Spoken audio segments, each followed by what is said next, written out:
বলে রাজা কৃষ্ণচূড়া গাছের থেকে সরে যায়। আরশিয়ার চোখে পানি, তবে সে হাল ছেড়ে দেওয়ার মতো মেয়ে না। আজকে না হয় নাকচ করে দিল, কালকে পরশু এভাবে একদিন তো রাজি হবে, সেই আশায়। নেহা এসে আরশিয়ার পাশে দাঁড়ায়। নেহা এতক্ষণ সবটাই শুনেছে। আরশি, আমার মনে হয় ছেলেটার মনে অনেক দুঃখ। আমি খেয়াল করেছি কথাগুলো বলার সময় কেমন উদাসীন ভাব। আর আমার কাছে মনে হয় ছেলেটাও তোকে ভালোবাসে। জানিস আরশি, ভালোবাসাগুলো এমনই, দুজনে ভালোবাসলেও অনেক সময় পরিস্থিতি নামক কোনো কিছুর কাছে সঁপে দিতে হয় ভালোবাসাটাকে। তুই কোনো চিন্তা করিস না, রাজা ভাইয়া একদিন তোকেই ভালোবাসবে। রাত দুটো ছুঁই ছুঁই।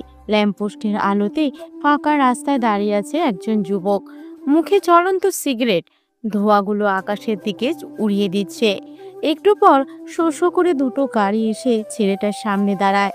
একটা থেকে কমিশনার আকরাম মির্জা বের হয়ে আসে, আর দ্বিতীয়টা থেকে একজন আগন্তুক বের হয়ে আসে। আকরাম মির্জা গাড়িতে আসা আগন্তুকটার উদ্দেশ্যে বলে, স্যার, খুনগুলো খুবই বাজেভাবে করা হয়েছে। আমার ধারণা এটা কোনো সিরিয়াল কিলারের কাজ। হুবহু সিরিয়াল কিলার নয় তো? আকরাম মির্জার কথা শুনে ছেলেটা হো হো করে হেসে জ্বলন্ত সিগারেটে একটা টান দেয়। গাড়ির ডিকির উপর বসে পড়ে।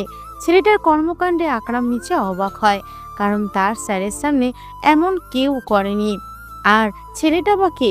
কথাগুলো আকরাম মির্জার মাথায় ঢুকছে না। জঙ্গলে প্রবেশ করে বাঘের উপর আঘাত আনানোর চেষ্টা করা, আর সেটা শুধু একজনকে দিয়ে সম্ভব। বলতে পারেন আকরাম মির্জা সে কে? আকরাম মির্জার মুখ দিয়ে অস্পষ্ট সুরে চলে আসে, শিকারি। ছেলেটা হো হো করে হেসে দিয়ে আবার পূর্বের ন্যায় জ্বলন্ত সিগারেটে তাম দেয়। আমাদের রাজ্য আর লক্ষ্য দুটোই একই, কেউ ক্ষমতার লালসা আর কেউ টাকার লালসা। আমার এগুলো কিছুই চাই না। আমার যা চাই তা হলো রাজার ভাইয়ের মৃত্যু। কথাগুলো বলে ছেলেটা হাসতে থাকে। আকরাম মির্জার বুঝতে বাকি নেই ছেলেটা কোনো সাধারণ কেউ না, কারণ রাজা ভাইকে মারা তো দূর, তার নাম নিয়ে কথা বলতে কলিজার দরকার। আর এই ছেলে রাজা ভাইকে মারতে চায়। সবাই রাজত্ব করতে চাই, রাজাও হতে চাই সবাই, কিন্তু দিন শেষে ঠিক একজনই রাজা থাকে। রাহাত, তুমি হঠাৎ কেন এসেছো আমি জানি না, তবে তোমাকে আমার দরকার। আমার ছেলেকে এমন নৃশংসভাবে মারার বদলা আমি নিব। আর রাহাত, ড্রাগসের 50% তুমি শেয়ার আছো, কেউ জানে না, তবে আপাতত ড্রাগস বন্ধ করতে হবে। অনেক সহ তার সাথে সবাইকে মেরে ফেলছে। আগন্তুকের কথাগুলো শুনে রাহাত বলে, অনেককে আর কেউ মারেনি, স্বয়ং রাজ মেরেছে। আর আপাতত এটা নিয়ে কথা না বলাই বেটার। আমি সব কিছু দেখছি, আপনাদের জানাবো। কথাগুলো বলে রাহাত বাইক নিয়ে অন্ধকারে মিলিয়ে পড়ে। ভাই, কিছু যদি মনে না করেন তাহলে একটা প্রশ্ন করতাম। জুয়েলের কথায় রাজা জুয়েলের দিকে তাকায়। ছেলেটা তার অত্যন্ত বিশ্বস্ত, সবসময় ছায়া হয়ে পাশে থাকে। রাজার জন্য দুবার গুলিবিদ্ধ হয়েছে। রাজা ইশারা করতেই জুয়েল বলে, ভাই, হুট করে রাহাত ভাই এখানে আসলো কেন? আমার না রাহাত ভাইকে ভালো মানুষ মনে হয় না, মনে হয় ওনার মাঝে হিংস্র কিছু আছে। জুয়েলের কথায় রাজা হা হা করে হেসে দেয়। ছেলেটা তাকে নিয়ে বড্ড বেশি চিন্তা করে, তাই তো ছেলেটাকে ছোট ভাইয়ের ন্যায় সাথে সাথে রাখে। আমাদের রাজ্যটাই তো এমন রে, মারো নয়তো মরো। কে কখন কার সাথে গেম খেলে বলা মুশকিল। আচ্ছা শোন, পানিতে কুমির, ওপরে হরিণ পানি খাওয়ার জন্য বসে আছে। তোর কি মনে হয় হরিণ পানি না খেয়ে যাবে? অবশ্যই খেয়ে যাবে, কারণ তার কথা হচ্ছে বাঁচবো নয়তো মরবো। আমাদের রাজ্যটাও সেম, মারো নয়তো মরো। লাস্ট পর্যায়ে দেখা যাবে কার হাতে রাজত্ব। রাজার কথাগুলো শুনে জুয়েল শান্ত হয়।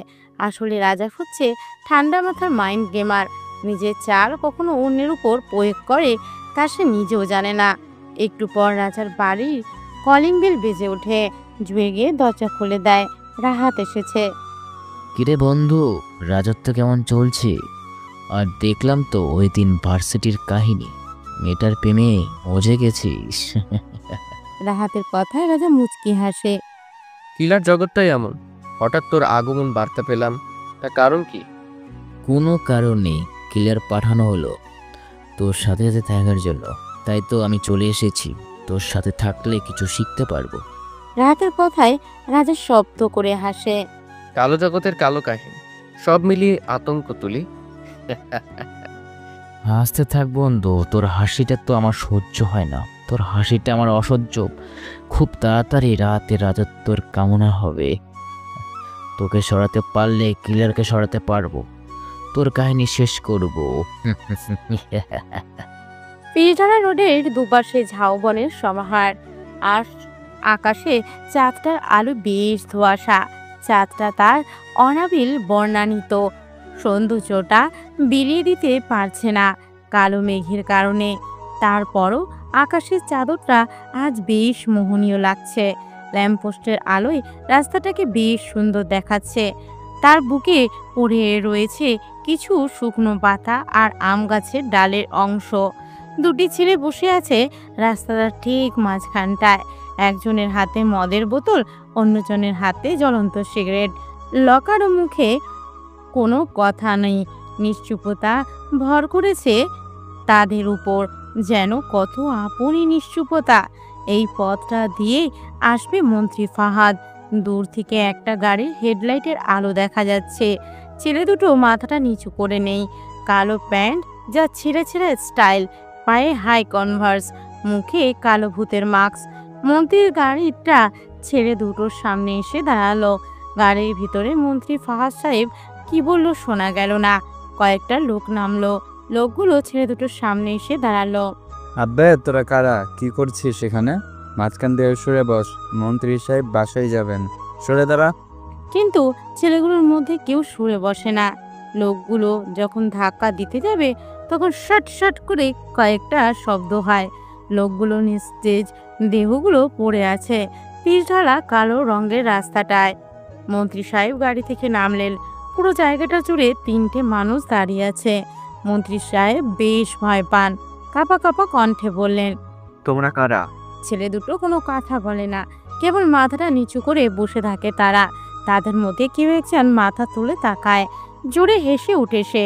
তার পাশে বসে থাকা ছেলেটাও মাথা নিচু করে হাসতে থাকে। শট করে গুলির শব্দ হয় একটা। মন্ত্রী সাহেব কিছুই বুঝে ওঠার আগে তার বুকের বাম পাশে একটা বুলেট এসে আঘাত করে। ধপ করে পড়ে যান তিনি। পুরো রোডটা রক্তের লাল রঙে রাঙা হয়ে যায়। মিস্টার আকরাম মির্জা দাঁড়িয়ে আছেন একটা গাছের নিচে। আকাশটা বেশ রংচঙা, আজ রোদটাও বেশ পড়েছে। আকরাম মির্জা ঘেমে একদম চুপসে গেছেন, কপাল বেয়ে ঘামের পানি পড়ছে। রাস্তাটার দিকে তাকালেন। রাস্তাটা বেশ নিস্তব্ধ, লোকালয় থেকে বেশ দূরে। লোক সমাগম খুব কম এই রাস্তাটায়। তার থেকে কিছুটা দূরে তাকালেন। সেখানে পড়ে রয়েছে কিছু নিস্তেজ দেহ, যার কোনোটিতেই প্রাণের অস্তিত্ব নেই। রক্তের লাল রংটা শুকিয়ে কালচে রং ধারণ করেছে, দেখতে বেশ পিঠ ঘুটে লাগছে। মন্ত্রীর লাশটার দিকে তাকালেন তিনি। মন্ত্রীকে সবচেয়ে বেশি ভয়ঙ্করভাবে মারা হয়েছে। মন্ত্রী সাহেবের মাথাটা দেহ থেকে বিচ্ছিন্ন হয়ে বেশ কিছু দূরে পড়ে রয়েছে। বেশ বিদঘুটে লাগছে দেহটা। গাছের ছায়া থেকে বের হয়ে ধীর পায়ে হেঁটে মাথাটার দিকে গেলেন তিনি। মুখটা হা হয়ে রয়েছে, হয়তোবা খুন করার পর মাথাটা দেহ থেকে আলাদা করা হয়েছে। দেহ থেকে বিচ্ছিন্ন হওয়া মাথাটার থেকে বেশ কিছু দূরে দেখতে পান সিগারেটের কিছু শেষ অংশ। সেগুলো তুলে নেন তিনি, প্যাকেটে করে পাঠিয়ে দেন পরীক্ষা করার জন্য। ফোনটা অনবরত বাজতে থাকে তার। ফোনটা প্যান্টের পকেট থেকে হাতে নিয়ে বাঁকানে ধরলেন তিনি। সিএম কল করেছেন। স্যার আসসালামু আলাইকুম। ফোনের ওপাশ থেকে সিএম বললেন, আরে মিয়া, আপনার সালাম আপনার কাছে রাখেন। কি ডিউটি করছেন আপনি? প্রতিদিন আপনার এলাকায় একটা করে খুন হচ্ছে, আপনার জন্য আমাকে উপর মহল থেকে চাপ দিচ্ছে। কাল মন্ত্রীর ছেলেকে, আজকে মন্ত্রীকে মেরেছে, পরশু আবার আমাকে মারবে না, তার কোনো গ্যারান্টি আছে? কি করছেন আপনারা? স্যার আমরা যথাসম্ভব চেষ্টা চালাচ্ছি খুনিকে ধরার জন্য, কিন্তু স্যার কোনোভাবে তাকে ধরতে পারছি না। আমি কিছুই শুনতে চাই না। দরকার হলে নজরদারি বাড়িয়ে দিন, সব জায়গায় সিসি ক্যামেরা বসিয়ে নিন, ফোর্স লাগলে আরও ফোর্স বাড়িয়ে নিন, তারপর খুনিকে জীবিত অবস্থায় ধরতে হবে। Okay sir, we will try this. Akram Mirza নিজের জানের ভয় হচ্ছে। এতদিন সেই আগন্তুকটাকে স্যার স্যার বলে এসেছেন, সে আর কেউ না, মন্ত্রী ফাহাদ সাহেব নিজেই ছিলেন। কালকে কথা হলো, আর আজকেই তাকে এমন বেরহমভাবে খুন করেছে। ভয় হচ্ছে কিলারের 400 কোটির জন্য এমন হচ্ছে না তো, কারণ রাজা হয়তো এটার জন্যই এই তিলোত্তমা শহরে এসেছেন আর কিছু চিন্তা করতে পারছে না। তিনি চলে যায় ভার্সিটির কোনায় কোনায়, খুঁজেও আজকে আর রাজার দেখা পেল না আরশিয়া। প্রতিদিন রাজাকে দেখা, কথা বলতে যাওয়া অভ্যেসে পরিণত হয়ে গিয়েছে। আসলে ভালোবাসা এমন একটা জিনিস, যখন প্রকাশ পায় তখন তার প্রতি প্রকাশতার কারণে কমে যায়। আরশির সাথেও হয়তো এমনটাই হচ্ছে। আরশিয়ার চোখ দিয়ে দুফোঁটা অশ্রুবিন্দু গড়িয়ে পড়ে। আরশিয়া, আমি কিছুতেই বুঝতে পারছি না এই ছেলের কাহিনী। আর তুই বা এতটা দুর্বল কিভাবে হলি? নেহার কথায় আরশিয়া এক চিলতে হাসি দিয়ে বলে, জানি না রে, আমি রাজাকে প্রথম দেখাতেই কেমন জানি হয়ে গিয়েছি। সব সময় তার ভোলা ভালা ফেসটা আমার সামনে চলে আসে। আমি জানি রাজাও আমাকে ভালোবাসে। প্রিয়তির ওপর ছেড়ে দিলাম। কথাগুলো বলি আরশিয়া আর নেহা চলে যায়। আরশিয়া আর নেহার কথাগুলো একজন আড়াল থেকে শুনে নেয় আর মুখের মাঝে বিশ্বজয়ী হাসি দিয়ে বলে, ভালোবাসি আমিও তোমাকে। কথাই আছে, অপেক্ষার ফল নাকি সুস্বাদু হয়। অপেক্ষা করো আমাদের প্রেম, তোমার ভালোবাসা অচিরেই সাদরে গ্রহণ করে নেব নিজ পক্ষে। রাত তখন 10টা কি 11টার কাটা ছুঁই ছুঁই। ঠান্ডা হাওয়া বইছে নদীর কিনারাছে। দূর থেকে দেখা যাচ্ছে একটা গাড়ি আসছে বেশ দ্রুত গতিতে। গাড়িটা আসে একটা ব্রিজের উপর থামলো। গাড়ি থেকে একটি ছেলে আর একটি মেয়ে নামলো। দুজনের হাতে .52 ক্যালিভারের লোড করা পিস্তল। দুজনে ধীর পায়ে হেঁটে ব্রিজটার রেলিং গিয়ে দাঁড়ালো। দুজনের হাত একে অন্যের মধ্যে সীমাবদ্ধ। দুজনের চোখে একে অন্যকে পাওয়ার আকাঙ্ক্ষা। ব্রিজের নিচে ছোট একটা নদী বয়ে গেছে। নদীটা ছোট হলেও বেশ খরস্রোতাপূর্ণ নদী। শাঁসা করে পানি যাওয়ার শব্দ হচ্ছে। নদীটার কোল ঘেঁষে চলে গেছে হাজারো নাম নাচানা গাছ আর কাশফুলের বন। পরিবেশটা বেশ শান্তশিষ্ট। চারিদিকে দিয়ে কোনো মানুষের চিহ্ন নেই। দূরে কোনো ঝাউবন থেকে ঝিঝি পোকার আওয়াজ শোনা যাচ্ছে। বেশ বিদঘুটে লাগছে শব্দটা। ছেলেটা গিয়ে ব্রিজটার রেলিংয়ের একদম কাছাকাছি গিয়ে দাঁড়ালো। নিচের দিকে তাকিয়ে আছে ছেলেটা এক দৃষ্টিতে। নিচে প্রবাহমান নদীর পানিটার শব্দটা বেশ ভালো লাগে তার। কি এক অনুভূতি মিশ্রিত শব্দ, যেন নদীটার সাথে পানিটা অদৃশ্য এক টান রয়েছে জন্ম জন্মান্তরে। মেয়েটা গিয়ে শব্দহীন পায়ে এগিয়ে গেলে ছেলেটার দিকে। ছেলেটার দৃষ্টি অনুসরণ করে মেয়েটাও নিচে তাকালো। দেখলো নদীটার পানি চলে যাওয়ার মুহূর্ত। মেয়েটার নরম তুলতুলে ফর্সা হাতটা ছেলেটার শক্তপোক্ত হাতের উপর রাখলো। ছেলেটা মেয়েটার দিকে ভালোবাসা অনুভূতি মিশ্রিত চোখে তাকালো। মেয়েটা যেন এক দৃষ্টিতে দেখার আকুলতায় বিভোর। কতদিন পর সে চিরচেনা দৃষ্টির সাথে দেখা মিলল অবশেষে। ইস, সময়টা যদি থেমে থাকতো, কিন্তু তা তো হবার নয়। ব্রিজের নিচে প্রবাহিত নদীটার পানির স্রোত যেমন থেমে থাকে না, চলতে থাকে অবিরাম, ঠিক তেমনি সময়টাও সেকেন্ডের ঘর পেরিয়ে মিনিটের ঘরে যায়, মিনিটের ঘর পেরিয়ে ঘন্টার ঘরে যায়, তারপর চলতে থাকে অবিরাম। ছেলেটি মুচকি এসে মেয়েটাকে কাছে টেনে নিল বুকের বা পাশটায়। মেয়ে গুটিসুটি মেরে মাথাটা লাগিয়ে দাঁড়ায়। মাথাটা উঁচু করে ছেলেটার দিকে বিমোহিত দৃষ্টিতে তাকায় সে। কত সময় পর সে প্রতীক্ষিত হাসি। এই হাসিটা যে আমার বুকে তোল পাড় তুলে দেয়। সে কি জানে না এই বুঝে হারিয়ে ফেললাম তাকে? সে কি বোঝে না তার এই ভাঙা দাঁতের মুচকি হাসিটা আমার মনটা ভেঙে চুরমার করে দেয়।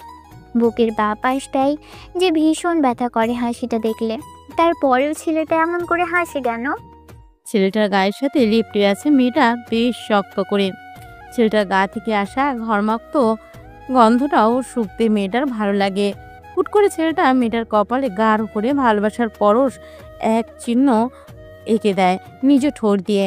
মেয়েটা ভালোবাসার পিপাসু দৃষ্টি নিয়ে তাকালো ছেলেটার দিকে। মেয়েটার দিকে মুচকি হেসে তাকালো ছেলেটা, মুখে হাসি রেখে বলল, আমার শ্যামাবতীটা কেমন আছে তা কি সে জানে? না, সে জানে আপনার শ্যামাবতীটা ভালো নেই। তার মনে রয়েছে এক আকাশ অভিমান, অভিযোগের ভাণ্ডার। আর আর কি কি রয়েছে তার মনে? তার রয়েছে একগুচ্ছ ভালোবাসা পাওয়ার ব্যাকুলতা, তাকে নিজের করে পাওয়ার আকুলতা। সে বোঝে না তার সাম্যবতীটাকে। কেন সে বুঝবে তাকে? তার কি কোনো প্রয়োজন আছে? সে দিব্যি হেসে গেলে দিন পার করছে। সে তো জানেই না তার শ্যামবতীটা তাকে কতটা প্রয়োজন। তাকে ছাড়া যে তার শ্যামবতীটা ঠিকভাবে নিঃশ্বাসও নিতে পারে না, তাকে সে জানে না। তারপরও তার কি লুকোচুরি খেলা, নিজেকে তার শ্যামবতীর থেকে লুকিয়ে রাখার প্রচেষ্টা। কেন সে এমন করে? ছেলেটা মুচকি এসে তার প্রেয়সীকে টেনে নিল। আকাশে আজ মস্ত বড় চাঁদ উঠেছে। তারায় তারায় ভরপুর আজ আকাশটা। কোথাও যেন কোনো খুঁত নেই এই বিশাল আকাশটায়। আজ চাঁদের আলোটা বেশ উজ্জ্বল। চাঁদের আলোয় নদীর পানিগুলোর প্রত্যেকটি স্রোতের খাদ চিকচিক করছে। দেখতে বেশ সুন্দর লাগছে ব্রিজের উপর থেকে। হঠাৎ হঠাৎ দমকা হাওয়া বইছে, যার ফলে মেয়েটার কুচকুচে কালো এলোকেশি রেশমি চুলগুলো বাতাসের সাথে পাল্লা দিয়ে উঠছে। ছেলেটা নেশাগ্রস্ত চোখে তাকিয়ে আছে মেয়েটার দিকে, যেন তার সামনে দাঁড়িয়ে আছে সদ্য ফোটা কোনো রক্তজবা ফুল, যার কোনো নিজস্ব গন্ধ নেই, কিন্তু তবুও সে ফুলের মধ্যে অনন্য সুন্দরী। তার সামনে দাঁড়িয়ে থাকা মেয়েটিও তেমন আহামর সুন্দরী না। শ্যামবর্ণের চেহারায় মেয়েটাকে যেন কোনো অচেনা রাজ্যে রাজকুমারী লাগে। তার গেজো দাঁতের ঝংকার তোলা হাসিটা তার হৃদয়টা ক্ষতবিক্ষত করে দেয় মুহূর্তের মধ্যে।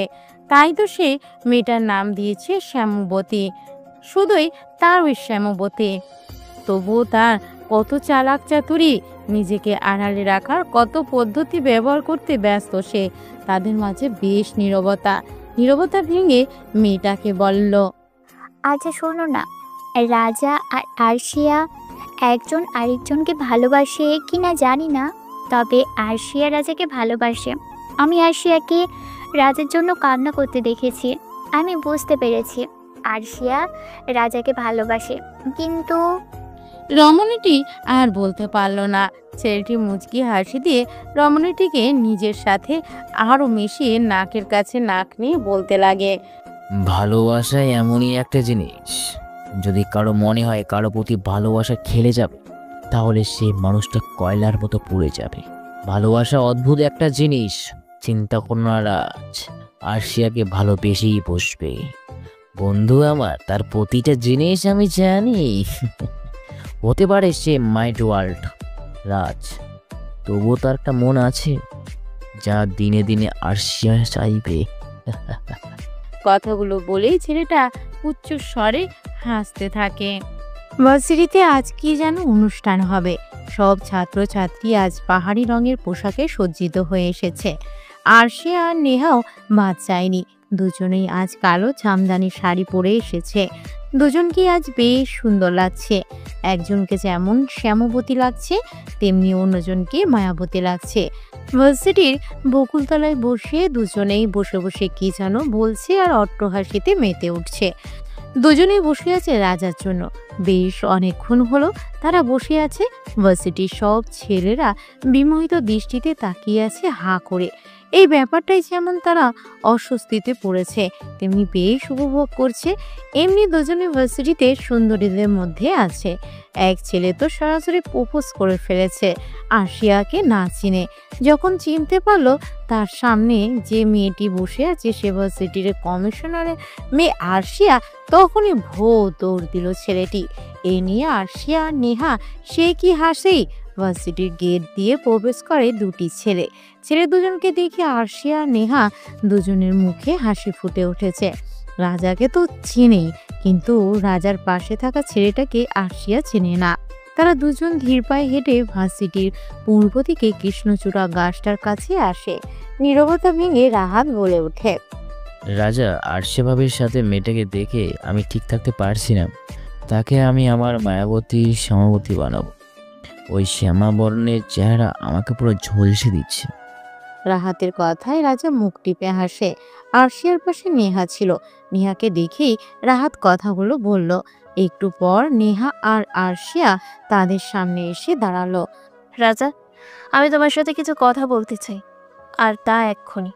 আরশিয়ার কথায় রাজা রাহাতের দিকে তাকায়। রাহাত চলে যাওয়া ধরল। নিহাম বলে ওঠে, আমাকেও আপনার সাথে নিয়ে যান। কাবাব মে হাড্ডি নাহি হতি। রাহাত মুচকি একটা হাসি দিয়ে চলে যায়। সাথে সাথে নিহাও। তারা তাদের গন্তব্যের দিকেই অগ্রসর হচ্ছে।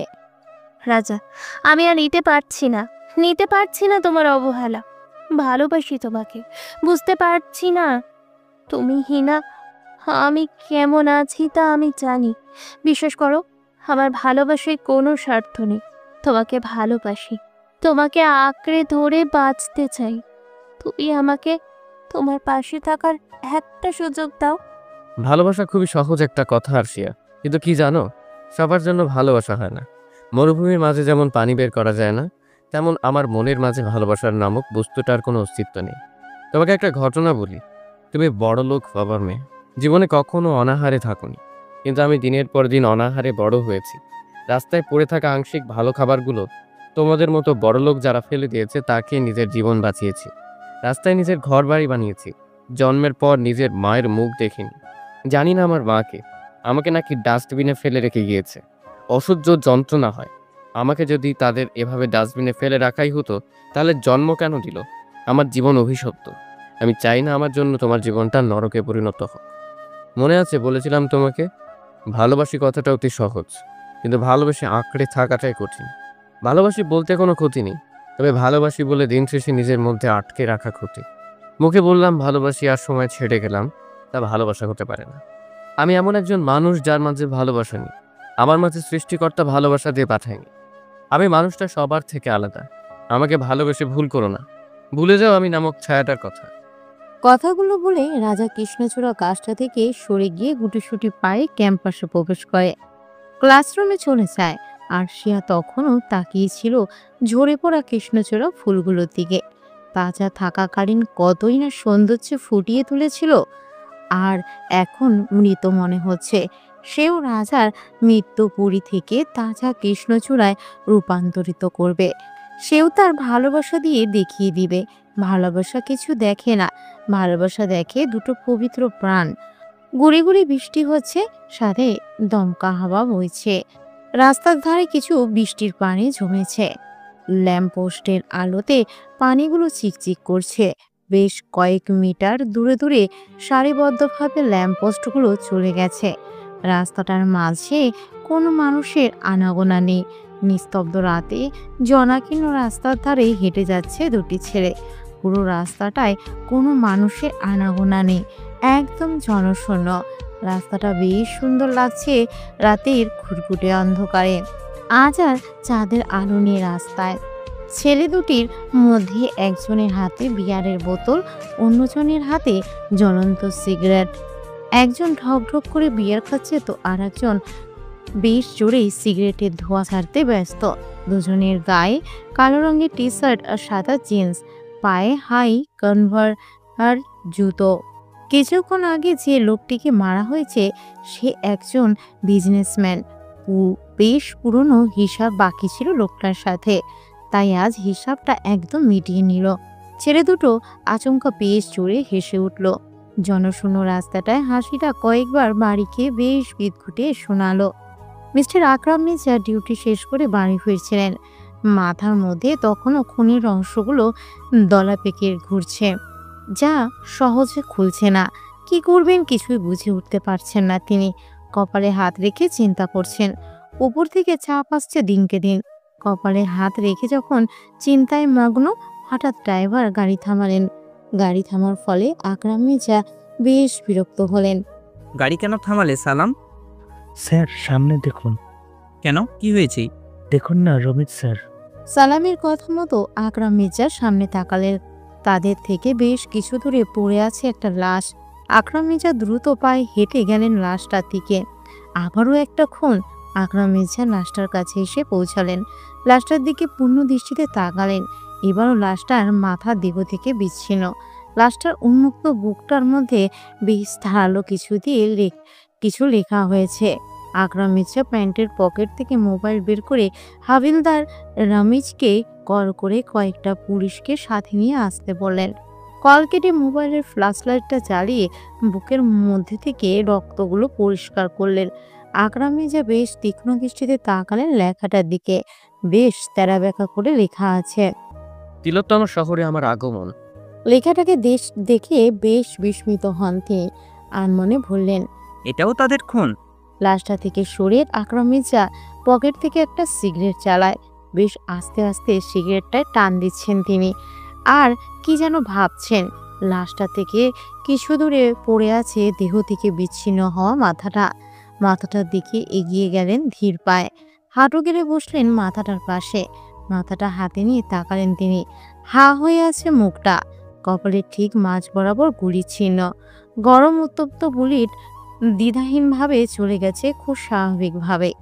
আকরাম মির্জা এক দৃষ্টিতে তাকিয়ে রইলেন মাথাটার দিকে। হাবিলদার রামিজ কিছু পুলিশ নিয়ে উপস্থিত হলেন আকরাম মির্জার সামনে।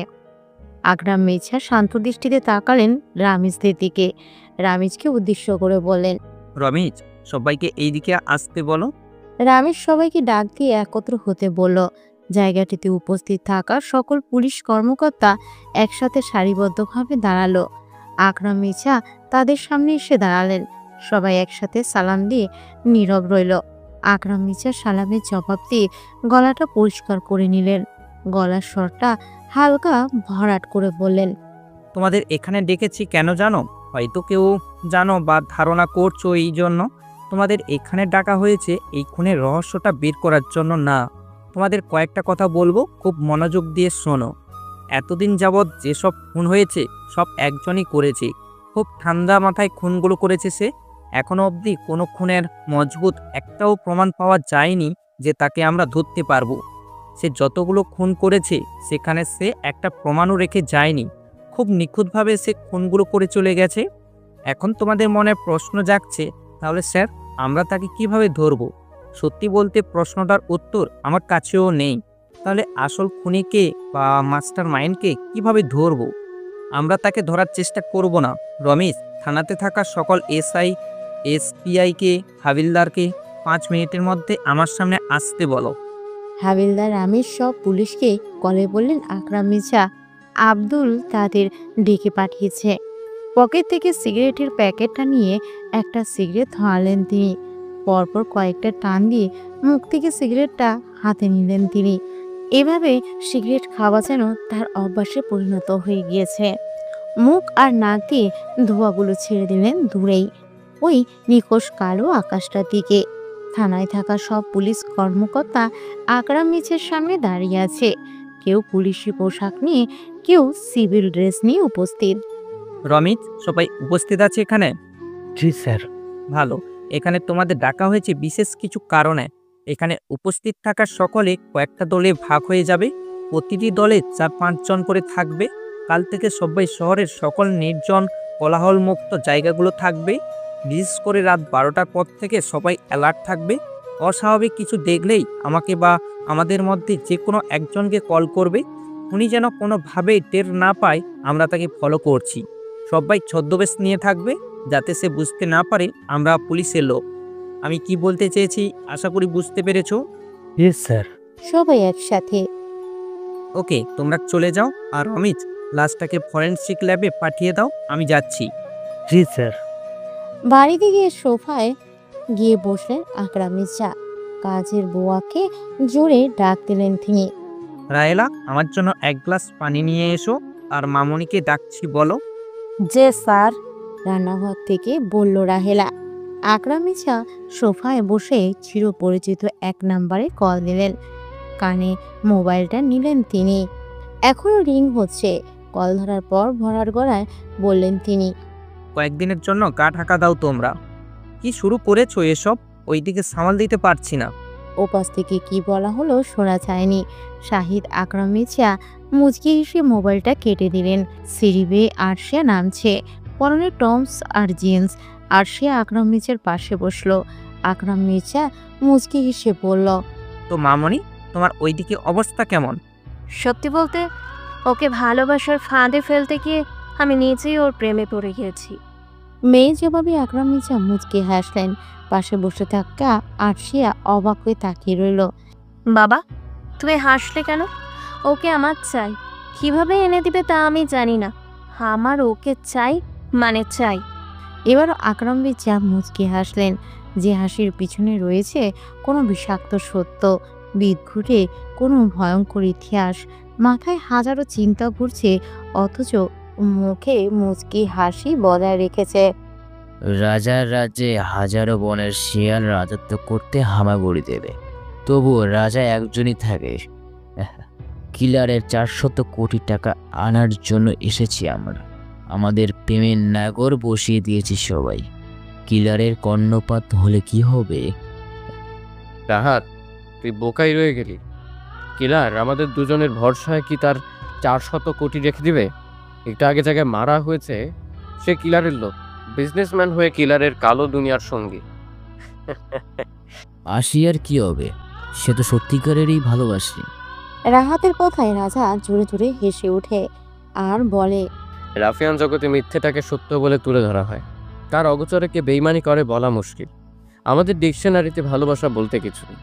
গরম একটা বুলেটে নিজের শরীরটাকে শেয়াল কুকুরের হাতে সঁপে দিয়েছি, অপেক্ষা শুধু গরম একটা বুলেটের। রাজার কথাগুলো রাহাতের মাথার উপর দিয়ে যায়, তবুও রাজার অট্টহাসির সাথে তাল মিলিয়ে সেও হাসে হা হা। রাজা, রাহাত, নেহা বসে আছে ভার্সিটির ঝাড়ুল তলায়। তিনজনে বেশ চিন্তিত, অস্থিরতার ছাপ তিনজনের চেহারায় বিদ্যমান। বেশ কয়েকদিন ধরে আরসিয়া ভার্সিটিতে আসছে না, তাদের ফোনও ধরছে না। বেশ চিন্তা হচ্ছে নেহার, কোথায় যেতে পারে মেয়েটা। হুট করেই রাজার ফোনে একটা মেসেজ আসে। রাজা ফোনটা প্যান্টের পকেট থেকে হাতে নেয়, দেখে আননোন নাম্বার থেকে একটা মেসেজ এসেছে। রাজা মেসেজ অপশনে গিয়ে মেসেজটা পড়ে নেয়। রাগে চেহারাটা একদম লাল হয়ে গিয়েছে তার। রাহাত, নেহা রাজার দিকে আটকে ওঠে, মনে মনে ভাবে ছেলেটা কি কোনো কারণে রেগে আছে। রাহাত আর নেহা কাঁধে হাত রাখে। রাজা তাদের দিকে তীক্ষ্ণ দৃষ্টিতে তাকিয়ে রয়। রাজা একবার রাহাতের দিকে তাকায়, আরেকবার হাতে থাকা মোবাইলটার দিকে তাকায়। চোখ দিয়ে আগুন ঝরছে তার। রাহাত আলতো হাতে রাজার হাত থেকে মোবাইলটা নিয়ে নেয়। সূক্ষ্ম চোখে মোবাইলটার দিকে তাকায় সে। মেসেজটা পড়তে থাকে সে। কেমন আছো মিস্টার রাফিয়ান? আমার জানা মতে তেমন একটা ভালো নেই, তবে এই মেসেজটা দেখার পর তুমি আরও ভালো থাকতে পারবে না। তোমার প্রেয়সী আমার কবজায়, যে কোনো সময় তার মৃত্যুর ডাক পড়ে যাবে। আমি কি সেটা তুমি খুব ভালো করে জানো। ধরো তোমার কোনো এক বিপদের শুভাকাঙ্ক্ষী ছিলাম। নিস্তব্ধ সেই ছোট্ট নদীর তীরে আবার দেখা হবে। আমি কিন্তু অপেক্ষায় আছি, তাড়াতাড়ি চলে এসো সঠিক সময়। রাহাত আর নেহা কি বলবে বুঝে উঠতে পারছে না, কেবল মাথার ভিতরে একটা কথাই বারবার ঘুরপাক খাচ্ছে। কি হতে পারে? রাজার দিকে তাকায় সে, কেমন শুকনো শুকনো লাগছে মুখটা। রাজার দিকে পূর্ণ দৃষ্টিতে তাকিয়ে রইল তারা। চোখ বন্ধ করায় আরশিয়ার মায়াময় মুখটা ভেসে ওঠে। হঠাৎ বুকটা মোচু দিয়ে ওঠে। চোখ বন্ধ করা অবস্থায় নেহা রাহাতের হাত চেপে ধরে বলে, মীরা আপুকে কে কিডন্যাপ করেছে? রাজা নেহার দিকে তাকায়, বেশ শক্ত কণ্ঠে বলে ওঠে, তোমার বাবা। নেহা বেশ অবাক হয়, তার বাবা আরশিয়াকে কেন তুলে নিয়ে গেছে? তার সাথে আরশিয়ার কিসের শত্রুতা? নেহার মাথায় কিছু ঢুকছে না। নেহা রাজার দিকে অবাক চোখে তাকায়। রাজা কোনো ভূমিকা ছাড়াই বলে, তুমি কি জানো তুমি আরশিয়ার খালাতো বোন হও? মাথায় কিছুই ঢুকছে না, তাই না? আসলে তোমার বাবা এমন একজন মাইন্ড গেমার, যা তোমাদের সবার সাথে মাইন্ড গেম খেলেছে, যা তোমরা ঘুণাক্ষরেও টের পাওনি। তোমাদের গাড়ি অ্যাক্সিডেন্ট করায়, যদিও বা তোমার মা মারা যায়, ভাগ্যক্রমে তুমি বেঁচে যাও। তোমার বাবা ভালো সেজে তোমাকে নিয়ে আসে। ভাবছো আমি কিভাবে জানি? আমি অনেক কিছুই জানি। তোমার বাবা আসলে কোনো পুলিশ অফিসার না, তিনি একজন রিয়েল রাফিয়ান, যা সবার চোখের অগোচরে। আজ রাতে হয়তো অনেক কিছু হবে। ওই যে দেখছো ছেলেটা, তোমার ভাই, রক্তের সম্পর্কে সে তোমার বড় ভাই। যাও তার কাছে। রাজার কথা শুনে নেহা হতভম্ব হয়ে যায়। রাজার কথা মতো নেহার সামনে তাকায়, দেখে ওদিন ভার্সিটিতে আসা ছেলেটা দাঁড়িয়ে আছে তাদের থেকে কিছুটা দূরে। ছেলেটার দিকে বেশ তীক্ষ্ণ দৃষ্টিতে তাকালো সে। আরে, এ তো মেঘ। সে তো এত কিছু জানে না, অথচ তার পাশে বসে থাকা ছেলেটা কত কিছু জানে। তার ভাই তার এত কাছে থেকেও তাকে চিনতে পারলো না। নেহা দৌড় দেয়। মেঘ দূর থেকে হাত মেলে দাঁড়িয়ে আছে। নেহা বেশ দ্রুতগতিতে দৌড়ে মেঘের বুকে ঝাঁপড়ে পড়ে। নেহা বেশ শব্দ করে কান্না করতে থাকে। মেঘের চোখে পানি টলমল করছে। নেহা মাথা তুলে তাকিয়ে কিছুটা দূরে গিয়ে দাঁড়ায়, অভিমানে মুখটা অন্যদিকে ঘুরিয়ে নেয়। এখনো কান্না করছে সে। মেঘ পিছন থেকে বেশ কাতর স্বরে বলে, এখনো রেগে থাকবি এই হতভাগা ভাইটার উপর? নেহা এবার ফুপিয়ে কাঁদতে শুরু করে। তারপর আরশিয়া বসে আছে একটা রুমে। 40 ওয়াটের ডিম লাইটটা নিভু নিভু শক্ত মোটা দড়ি দিয়ে বাঁধা। সে নড়াচড়া করতে পারছে না। সে বেশ অনেকক্ষণ হলো সে এখানে বাঁধা। আরশিয়া নিভু নিভু চোখে চারিদিকে তাকালো। রুমটায় মানুষের কোনো অস্তিত্ব নেই, কেবল সে বাদে। চারদিক থেকে কেমন যেন মদের বিটঘুটে গন্ধ আসছে। আরশিয়া নাক মুখ কোচকায়, মনে করার চেষ্টা চালায় এখানে কিভাবে এলো। সে তো সকালে ভার্সিটির উদ্দেশ্যে বের হয়েছিল বাড়ি থেকে। রাস্তার মাঝেই তাকে কেউ পিছন থেকে রুমাল চেপেছিল। তারপরেটুকু মনে নেই তার। আরশিয়া এদিক ওদিক তাকালো, তেমন কাউকে দেখতে পেল না সে। বেশ কয়েকবার দড়ি খোলার চেষ্টা করে, কিন্তু পারে না। খড় করে দরজা খোলার আওয়াজ পেয়ে সামনে তাকায় সে। দেখে সাদা পাঞ্জাবি পরিহিত কেউ আসছে। দরজার দিকে অন্ধকার হওয়ায় হেঁটে আসা ব্যক্তিটিকে চিনতে পারল না আরশিয়া। ব্যক্তিটি আরশিয়ার সামনাসামনি এসে দাঁড়ায়। পিছন থেকে একটা ছেলে চেয়ার দিয়ে যায়। আরশিয়া দুর্বল চোখে সামনে বসে থাকা ব্যক্তিটির দিকে তাকায়। বেশ অবাক হয় সে। চোখে মুখে ফুটে ওঠে রাগের আভা। আরশিয়া চোখ মুখ শক্ত করে বলে, আপনি এখানে? তাহলে আপনি আমাকে তুলে এনেছেন? আরশিয়ার কথায় সামনে বসে থাকা ব্যক্তি তেমন কোনো ভাবাবেগ হলো না। লোকটি নিঃশব্দে বসে থাকে আর শব্দহীন মুচকে মুচকে হাসে। লোকটা আরশিয়ার দিকে তাকায়, মুখে মাস্ক পরিহিত। তবু আরশিয়া চিনে যায় লোকটিকে। লোকটি আরশিয়ার দিকে ভরাট কণ্ঠে বলে, welcome to my Mustan city. Arshia রহস্যময় হাসি দেয়। লোকটি নিচের মাস্ক খুলে ফেলে। আরশিয়া বেশ শব্দ করে হাসে। লোকটি অবাক হয়। আরশিয়া এখনো চেয়ারের সাথে বাঁধা। লোকটি শান্ত কণ্ঠে বলে, তোর বাবা আকরাম মির্জা না? আকরাম মির্জা 2 নাম্বার পুলিশ। আকরাম মির্জা নেহার বাবা, তোর খালাতো বোন হয় নেহা। হা হা হা। এই বলে লোকটা আরশিয়ার হাতে গুলি করে।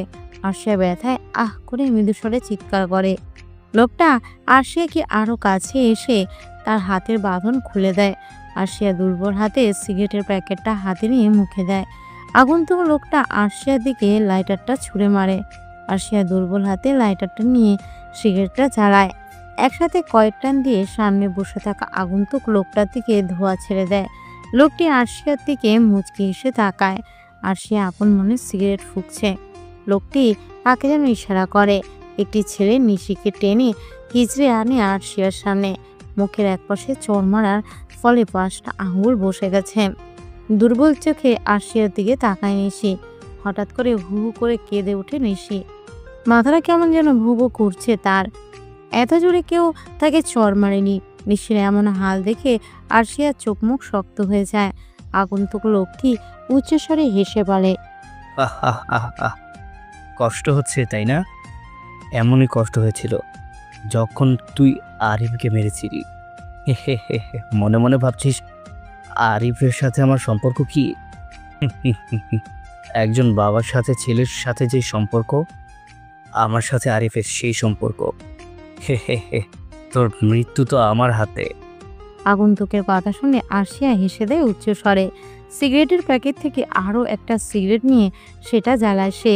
একসাথে কয়েক টান দিয়ে আয়েশি ভঙ্গিতে বসে সে চেয়ারটাতে। হঠাৎই নির্ভুল স্নাইপারের বুলেটের জালের আবদ্ধ হতে থাকে সেখানে থাকা লোকগুলো। আরশিয়া জোরে হেসে ওঠে। দুর্বল পায়ে উঠে দাঁড়ায় সে। মুখে তখনও অর্ধচলন্ত সিগারেট। ধীর পায়ে হেঁটে আগন্তুকের সামনে যায় সে। মুখে মুচকি হাসির পরে ফুটিয়ে তোলে। লোকটির একদম কাছাকাছি গিয়ে ফিসফিসিয়ে বলেন, একটাই বুলেট, হাজারো নিশানা। পিচ ঢালা রোডে হাজারো লাশের মিছিলে রক্তের স্রোত বহমান। রক্তের নদীতে বহমান স্রোতে নিজের অস্তিত্ব খুঁজে পাওয়ার আকাঙ্ক্ষায় নিমজ্জিত হয়ে ওঠা। কি আর নেশাক্তময় গন্ধ রক্তে। ভাবছিস তোকে কেন মারলাম না, বাঁচিয়ে কেন রাখলাম জানতে চাস? আচ্ছা যা বলছি, তোকে মারার মানুষ এসে গেছে, খেয়ে জানতে চাস? তুই তাকে খুব ভালো করে চিনিস। তার সাথে তোর খুব তাড়াতাড়ি দেখা হবে সেই চিরপরিচিত জায়গায়। অপেক্ষা কর সেই ভয়ঙ্কর রাতের জন্য। আরশি আর কিছু বলে না, কেবল হাসতে হাসতে সিগারেটে টান দেয়। সিগারেটের শেষ টান দিয়ে ছুঁড়ে মারে। ধীর পায়ে হেঁটে নিশির সামনে এসে দাঁড়ায়। বেশ অনেকগুলো ছেলে এসে দাঁড়ায় আরশিয়ার সামনে। সবার গায়ে একই রকম পোশাক। আগন্তুক লোকটি পিস্তল দিয়ে আরশিয়াকে গুলি করতে যাবে, তখনই ছেলেগুলোর মধ্যে কেউ একজন গুলি করে ডিম লাইটে। মুহূর্তের মধ্যে পুরো রুমটা অন্ধকারে ছেয়ে যায়। বেশ কিছুক্ষণ পর আগন্তুক লোকটি মোবাইলের ফ্ল্যাশ অন করে সামনে ধরলে কাউকে পায় না, কেবল কয়েক ফোঁটা রক্তের ছোপ বাঁধে। রেগে বেশ জোরে ঘুষি দেয়। কয়েকটা পিস্তলের বুলেট খরচ করে নিচের রাগ দমাতে না পেরে কি যেন ভেবে জোরে বিদঘুটে এক হাসি দেয়। আমার আগমন হওয়ার পালা।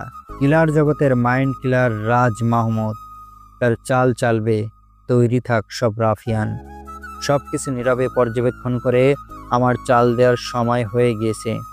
Game start now. আজকে আখ থেকে কৃষ্ণচূড়া গাছটার নিচে বসে আছে আরশিয়া নেহা। আরশিয়াকে দেখে নেহা ঝাপটে ধরে, কারণ এতদিনের ঘোর অতীত তাদের সামনে আসে। যাকে আরশিয়া বাবা বলে জানতো, সে আসলে তার বাবাই নয়, সে নেহার বাবা। আরশিয়া যেই মেয়েকে এতদিন তাদের বাড়ির কাছের মেয়ে জেনে এসেছে, সেই তার চাচাতো বোন বের হলো। নিশি আরশিয়াদের বাড়িতে কাজ করত, সেটাই জানতো, যাকে আকরাম মির্জা কাজের মেয়ের পরিচয় দিয়েছিল। আর আজকে সে তার চাচাতো বোন বের হলো। নেহা যেই ছেলেটাকে রাজার সঙ্গে প্রথম দেখেছে, তাকে বিভিন্নভাবে অপমান করে, আর সেই তার আপন ভাই বের হলো। সব কিছু যেন ধাঁধা হয়ে রয়ে গেল, বুঝতে পারছে না কিছুই। একটু পর মেঘ, রাহাত আর রাজা আসে কৃষ্ণচূড়া গাছের কাছে। রাজা আরশিয়াকে দেখে একটা মুচকি হাসি দেয়। আরশিয়া কিছু বলার আগে রাজা বলতে শুরু করে। আরশিয়া, তোমাকে একটা ঘটনা বলি। আমি কেন তিলোত্তমা শহরে এসেছি তা তুমি জানো, এটা আমি জানি। তোমার বাবা, সরি তোমার তো বাবা না, সে কিলারের 400 কোটি টাকা নিজের কাছে রেখেছে। তার জন্য আমার তিলোত্তমা শহরে আসা, আর আমাকে ফাঁদে ফেলার জন্য আকরাম মির্জা তোমাকে গুটি হিসেবে ব্যবহার করেছে। আচ্ছা আরশিয়া, তুমি যে কে তা আমি আগ থেকেই জানি। রাজার কথায় আরশিয়া যেন আকাশ থেকে পড়ল। সে কে আকরাম মির্জা ছাড়া কেউ জানে না, আর তার পরিচয় সে খুবই গোপন রেখেছে। তাহলে রাজা কিভাবে জানলো? মাথা কাজ করা বন্ধ করে দেয় আরশিয়ার। রাজার দিকে তীক্ষ্ণ দৃষ্টি দিতেই রাজা পকেট থেকে সিগারেট বের করে মুখে পুরে নেয়। কৃষ্ণচূড়া ফুলগুলোর দিকে তাকিয়ে ধোঁয়াগুলো ভাসিয়ে দেয় উপরে। রাজা বলতে লাগে, জঙ্গলে সিংহ শিকার করতে গেলে আগে সিংহের দাবানল সম্পর্কে জানতে হয়, নাহলে সিংহের হাতে অকালে মৃত্যু নিশ্চিত হয়ে যায়। আমি অন্ধকার জগতের বাসিন্দা, অন্ধকার জগৎ সম্পর্কে আগে অবগত হয়ে কাজে লাগে। আরশিয়া, তুমি সিবিআই অফিসার তা আমি আগ থেকেই জানতাম। এটাও জানতাম প্রথমে তুমি আমাকে তোমার প্রেমের জালে ফাঁসিয়ে আমার থেকে সব জানতে চেয়েছিলে, কিন্তু তোমার সব কিছু বিফলে যায়। তবে তুমি আমাকে ভালোবাসো তা আমি জানি। কথাগুলো বলে রাজা সিগারেটে টান দেয়। ধোঁয়াগুলো আকাশের দিকে করে উড়িয়ে দিচ্ছে দুর্বাসায়। কয়েক জোড়া চক্ষু রাজার দিকে তাকিয়ে থাকে। তারা আজ নীরব দর্শক। রাফিয়ান জগতের নিকৃষ্ট কাহিনীর অংশ হলো তারা। রাজা আবার বলতে লাগে, তোমাদের মনে হয় না হুট করে মেঘ কোথা থেকে আসলো, তাও নেহার আপন ভাই হয়ে? মেঘ চৌধুরী আমার সাথে অনেক আগ থেকেই ছিল, আর আকরাম মির্জার ছেলে মেঘ আমি আগ থেকেই জানতাম। সবার কাছে কালো অন্ধকার রাতের ন্যায় অ্যাক্সিডেন্টে মায়ের সাথে মেঘও মারা গিয়েছিল, কিন্তু না, সেদিন মেঘ চৌধুরী বেঁচে গিয়েছিল সবার আড়ালে, আর নেহার আপন বড় ভাই মেঘ। রাজা থেমে যায়। পূর্বের ন্যায় এবারও সবাই নিশ্চুপ। রাজা শব্দ করে হাসে। আজ মনে হয় রাজাকে তাদের কাছে ভয়ঙ্কর মনে হলো। রাজার সামনে বসে আছে মেঘ, তাদের পিছনে রাহাত, আরশিয়া, নেহা আরও কয়েকটি ছেলে। রাজা রাহাতকে বলে, রাহাত, তোরা কয়েকজন আরশিয়াদের পাহারা দিবি। আমি যতদূর ধারণা করতে পারছি ওরা আরশিয়াদের ওপর হামলা করতে পারে, তুই ওদিকটাই নজরে রাখবি। জি। সিগারেটের প্যাকেট থেকে একটা সিগারেট হাতে নিয়ে সেটাতে আগুন জ্বালায়। মেঘের দিকে তাকায় রাজা, দেখে এক পাশে চুপচাপ করে বসে আছে সে। মেঘের দিকে তাকিয়ে মুচকি হাসলো রাজা, বেশ মিহি কণ্ঠে বলে, মেঘ। মেঘ মাথা তুলে তাকায়, চোখ মুখ লাল হয়ে গেছে তার। ইশারায় কাছে ডাকে তাকে। মেঘ ধীর পায়ে রাজার কাছাকাছি এসে দাঁড়ায়। রাজা মেঘের কাঁধে হাত রাখে, বেশ নির্জীব কণ্ঠে বলে, আমি জানি তুই মুস্কানকে ভালোবাসিস, আর মুস্কান তোকে ভালোবাসে। কি ঠিক বললাম তো? মেঘ মাথা নিচু করে দাঁড়িয়ে থাকে, কারণ রাজার সব কথা সত্যি। কি বা বলবে, কিছুই তো বলার নেই। রাজা মুখটা খানিকটা গম্ভীর করে তোলে, বেশ ভরাট কণ্ঠে বলে, মৌনতা কিন্তু সম্মতির লক্ষণ। আমি কি ধরে নেব এতক্ষণ যা বলেছি সব সত্যি? মেঘ চুপ করে থাকে। তার থেকে কিছুটা দূরে নির্বিকার ভঙ্গিতে দাঁড়িয়ে আছে মুস্কান। দুজনের মুখে কথা নেই। রাজা কখনো বিশ্বাসঘাতকতা মেনে নেয় না, আর এখানে তো সে চরম বিশ্বাসঘাতকতা করেছে। তাহলে আদৌ কি তার ক্ষমা হবে? হি হি হি হি, হাস্যকর। হ্যাঁ, এটা মানা যায়। সে মুস্কানকে যতটা ভালোবাসে তার চেয়ে বেশি রাজাকে ভালোবাসে। ছোটবেলা থেকেই রাজা তাকে আগলে রেখেছে। দুজনেই দুজনের জানে জিগার। একজনকে ছাড়া অন্যজন যেন অচল। তবু মুস্কান নামের মেয়েটার মায়ায় পড়ে যায় কোনো এক কালে, অথচ মেয়েটা তার থেকে গুনে গুনে 10 বছরের ছোট। মেঘ অপরাধী দৃষ্টিতে তাকায় রাজার দিকে। রাজা তার দিকে স্বাভাবিক দৃষ্টি নিয়ে তাকিয়ে আছে। মেঘকে ইশারায় ডাকে সে। মেঘ ধীর পায়ে এগিয়ে যায়, বুকটা প্রচন্ড গতিতে কাঁপছে। রাজার সামনে গিয়ে দাঁড়ায় সে, মাথা নিচু করে নেয়। মেঘ ইশারায় মুস্কানকে ডাকে। রাজা মেঘের কাঁধে হাত দেয়, বেশ স্বাভাবিক কণ্ঠে বলে, জানিস মেঘ, আজ আমি বেশ নিশ্চিন্ত। মুস্কানের জন্য বেশ চিন্তিত ছিলাম রে, কিন্তু এখন চিন্তিত না, কারণ আমার বোনকে আগলে রাখার জন্য একটা ছেলে সর্বদা সামনে এসে দাঁড়ায়। তাই ঠিক করেছি তার সাথে আমার বোনের বিয়ে দিব ভাবছি। তুই কি বলিস? মেঘের বুকটা ছ্যাদ করে ওঠে, হাত পা কাঁপতে শুরু করে তার। প্রিয় মানুষটাকে হারানোর ভয় যেন কুড়ে কুড়ে খাচ্ছে তাকে। একদিকে বিশ্বাস, অন্যদিকে ভালোবাসা। কোনটাকে বেছে নেবে সে? মুস্কান ছলছল চোখে একবার রাজার দিকে তাকায়, আর একবার মেঘের দিকে তাকায়। মুস্কানকে ইশারা করে কাছে আসতে পারে। মুস্কান ধীর পায়ে রাজার সামনে এসে দাঁড়ায়। মুস্কানের হাত দুটি ধরে মেঘের হাতের মধ্যে ঢুকিয়ে দিল রাজা। মুস্কান আর মেঘ অবাক চোখে তাকায়। কি হচ্ছে কিছুই বুঝতে পারছে না মুস্কান আর মেঘ। রাজা বেশ স্বাভাবিক কণ্ঠে বলে, কিরে অবাক হলি? ভাবছিস ওর হাত তোর হাতে কেন দিলাম? এতটা স্বার্থপর মনে করিস আমাকে? তুই জানিস তোকে আমি বেশি জানি। মেঘ রাজাকে জড়িয়ে ধরে খুশিতে। কি বলবে, ভাষা হারিয়ে ফেলেছে সে। আসলে বন্ধুত্ব এমন একটা জিনিস যা ভেতর থেকে আসে। এতক্ষণ রাজার করা কাজ আর মুস্কানের আবির্ভাব সবার কাছে অদ্ভুত লেগেছে। কারো মাথায় কিছুই যায়নি। তাদের অবস্থা দেখে রাজা হি করে হেসে পড়ে। এ হলো মুস্কান। আমি যে অনাথ আশ্রমে বড় হয়েছি, সেখান থেকে মুস্কানকে আমার সাথে এনে বড় করি। আমার মতো তারও কেউ ছিল না। সভ্য যুগের নিকৃষ্ট মানুষগুলো হয়তো আমার মতো তাকেও ডাস্টবিনে ফেলেছে। আশ্রমের একজন মুস্কানকে পেয়ে সেখানে নিয়ে যায়। আমি অন্ধকার জগতের কালো মানুষ, তবুও বোনটা আমাকে ছেড়ে যায়। পিতৃ থাকাকালীন এই বোনটা বলেছিল, ভাইয়া তুমি আমার দুনিয়া। আর মেঘ আর মুস্কান একে অপরকে ভালোবাসে। তা আমি আজ করতে পেরেছি, কিন্তু তারা কেউ আমাকে বলেনি। মেঘ মনে করেছে বন্ধুর সাথে বিশ্বাসঘাতকতা হবে। এখন রাজার সব কথা সবার কাছে পরিষ্কার। রাজা আরশিয়ার সামনে এসে দাঁড়ায়। আরশিয়া কৃষ্ণচূড়া গাছটার পাশে বসেছিল। রাজা আরশিয়ার দিকে তাকিয়ে পলকহীনভাবে বলতে লাগলো, ভালোবাসা শব্দটার মানে আমি জানি না। বলতে পারো ভালোবাসা কি, সেটাও আমি জানি না। এই যে রক্ত জবা ফুল দেখছো, এই ফুলটার কোনো সুবাস নেই, লাল গোলাপের মতো নেই কোনো গন্ধ, কোনো মর্যাদা। তবুও দেখো ফুলটা কি সুন্দর, কি মোহিতময়। ফুলটার যেমন সুবাস গন্ধ নেই, ঠিক তেমনি আমার কাছে ভালোবাসার কোনো মানে নেই। অকারণে ভালোবাসি হয়তো। কোনো বর্ষার বৃষ্টিমুখর দিনে কালো মেঘে ছেয়ে থাকা আকাশটার পানে তাকিয়েছিলে। তোমার গায়ে লাল শাড়ি জড়ানো ছিল, হাতে লাল চুড়ি, কপালে লাল টিপ, আর পাশে আলতা। সেদিন বুকের হৃদস্পন্দন এতই বেড়েছিল যে বুকের বাপাসটায় মৃদু মিষ্টি ব্যথা অনুভব করেছিলাম। সেদিন কি হয়েছিল জানি না, কেবল এক দৃষ্টিতে তাকিয়েছিলাম চোখে যেন ফেরাতে ইচ্ছেই করে। চারদিকে তখন ঝুমঝুম বৃষ্টি পড়ছিল।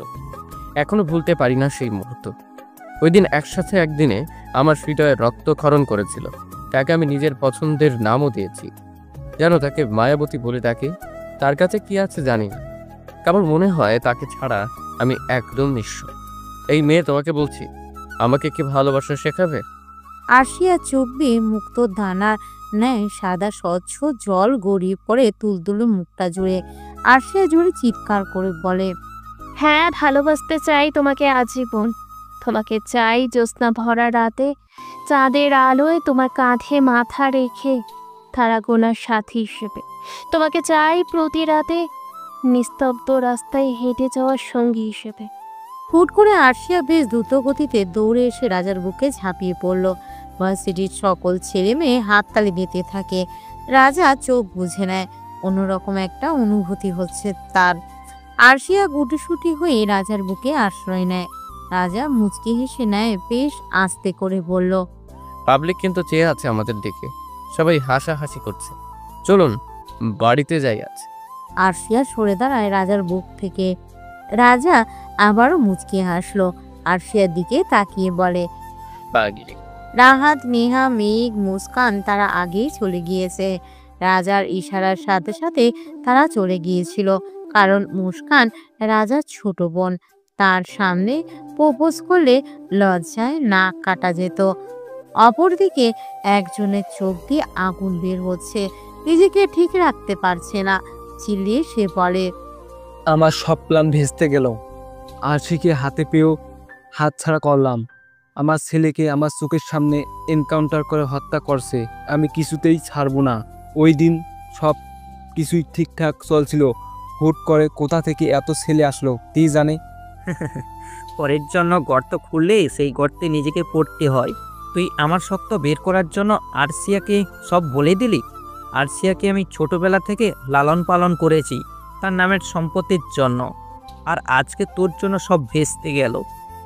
চিল্লিয়ে কথাগুলো বলে আকরাম মির্জা শফিকের বুকে সজোরে লাথি মারে। শফিক ছিটকে দূরে গিয়ে পড়ে। আমি না তোর কাছের বন্ধু, আমাকে মারতে পারিস না। এবারের মতো ছেড়ে দে। বন্ধু হয়েই তো শত্রুতা করলি। যাই হোক, উপরে গিয়ে ভালো থাকিস। Good bye. কথাগুলো বলে আকরাম মির্জা শফিকের কপাল বরাবর গুলি করে দেয়। শফিকের মৃতদেহ জনমানবহীন রাস্তায় পড়ে থাকে। হয়তো কোনো নেড়েশিয়াল এসে কুবলিয়ে খাবে। আকরাম মির্জার মনে হাজার চিন্তা, হাজার ভয়ের বাসা। তার সঙ্গী সাথীদের আস্তে আস্তে সবগুলোকেই মারা হয়েছে। এখন একমাত্র তিনি আছেন, আর কিছু ভাবতে পারছেন না। উনি চলে যায় নিজ গন্তব্যে। ছোট্ট নদী তীর কোল ঘেঁষে হাজারো রকমের নতুন ফুল ফুটছে। আজ চাঁদের আলোয় চারদিকটা মুখরিত। নেই কোনো কোলাহল, নেই কোনো ব্যস্ততা, কেবল আছে কয়েকটা মানুষের দীর্ঘশ্বাস। ব্রিজটার উপর বসে আছে দুটি মানব, রাজা আর রাহাত। কেউ রক্তের ফেরিওয়ালা, কেউ বা রক্ত দেখার দর্শক। শাসা করে ঠান্ডা বাতাস বইছে, কেমন যেন হাড় কাঁপানো বাতাস। চাঁদের আলোয় নদীর পানি চিকচিক করছে, কেমন যেন বেশ সুন্দর লাগছে। দুটি মানব একে অপরের মুখোমুখি বসে আছে। দুটি মানব একে অপরের মুখোমুখি বসে আছে। সামনে একটি টেবিলে বিয়ারের বোতল আর সিগারেটের প্যাকেট রাখা। নিস্তব্ধ কোলাহল জন্য রাস্তার বসে আছে দুটি মানব, একজন রক্তে দেখার ফেরিওয়ালা, আরেকজন রক্তের নেশায় ভূত হওয়া কাঙাল। সামনাসামনি চেয়ারে বসে আছে দুজন, কারো মুখে কথা নেই। একজন ঢকঢক করে মদ খাচ্ছে, আর একজন মাথা নিচু করে বসে আছে। সামনে ধুলাবালি জড়ানো টেবিলটার এক কোণে পড়ে আছে কয়েকটা সিগারেটের প্যাকেট। জনমানবহীন এই রাস্তায় তেমন কোনো মানুষের আসা যাওয়া নেই বললেই চলে। রাত তখন 12টা কি 1টা হবে। চারিদিকে নিস্তব্ধতা ছড়িয়ে ঝিঝি পোকারা ডাকছে অবিরত, যা রাতের নিস্তব্ধতাকে আরো খানিকটা বাড়িয়ে দিয়েছে। দূরে কোনো জায়গা থেকে কয়েকটা শিয়ালের ডাক ভেসে আসছে। চুপচাপ থাকা ব্যক্তিটি হঠাৎ হেসে ওঠে। মদে বিভোর হওয়া ব্যক্তিটি তাকায়। এমন হাসির মানিটা খুঁজতে থাকে সে। টেবিলের কোণ থেকে সিগারেটের প্যাকেটটা হাতে নিয়ে একটা সিগারেট জ্বালায়। সামনে তাকিয়ে বেশ অবাক হয়। মুখে কালো মাস্ক পরিহিত লোকটা যখন নিজের মাস্কটা খুলে রাজা কিলারকে দেখে বেশ অবাক হয়, কিন্তু তা বেশিক্ষণ স্থায়ী হলো না। মুখে ফুটে রহস্যময় মুচকি হাসির প্রলেপ।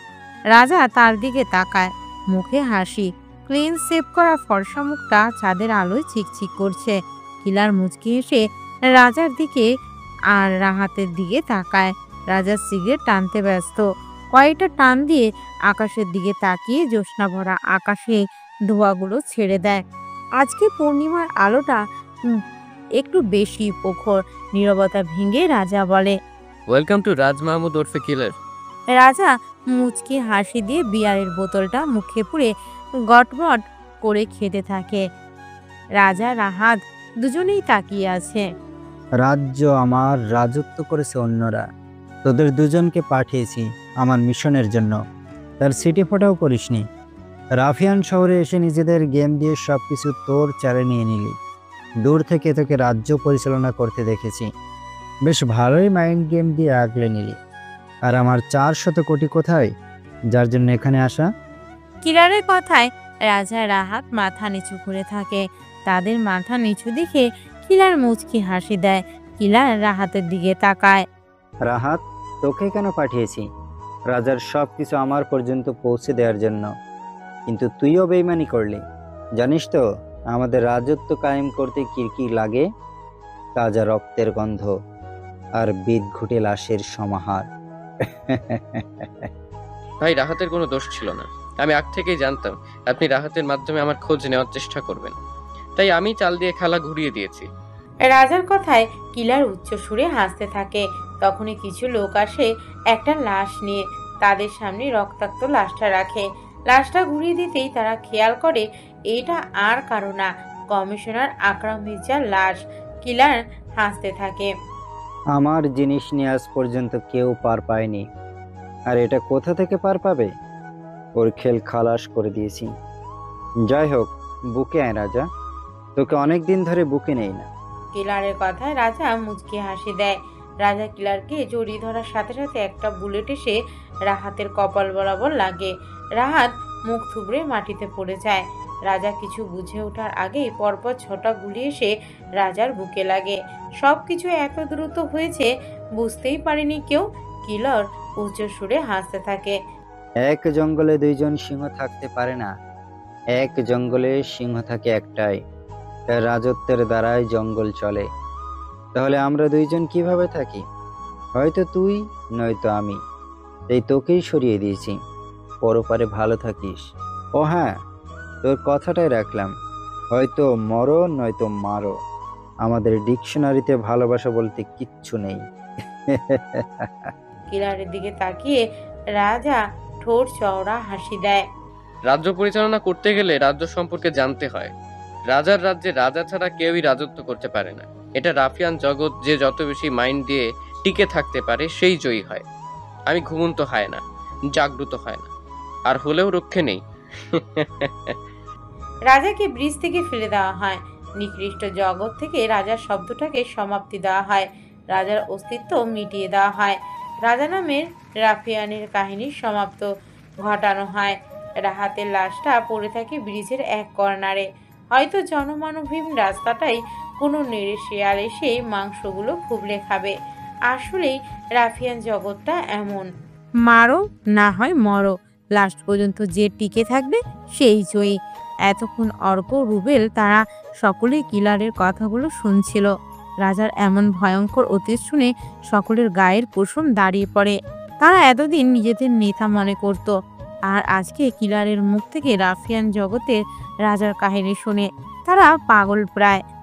আর এমন একজন মানুষকে কিলার মেরেছে, তার মানে কিলার নিচেও কোনো সাধারণ কেউ না, তাদের ধারণার বাহিরেও থেকেও ভয়ঙ্কর।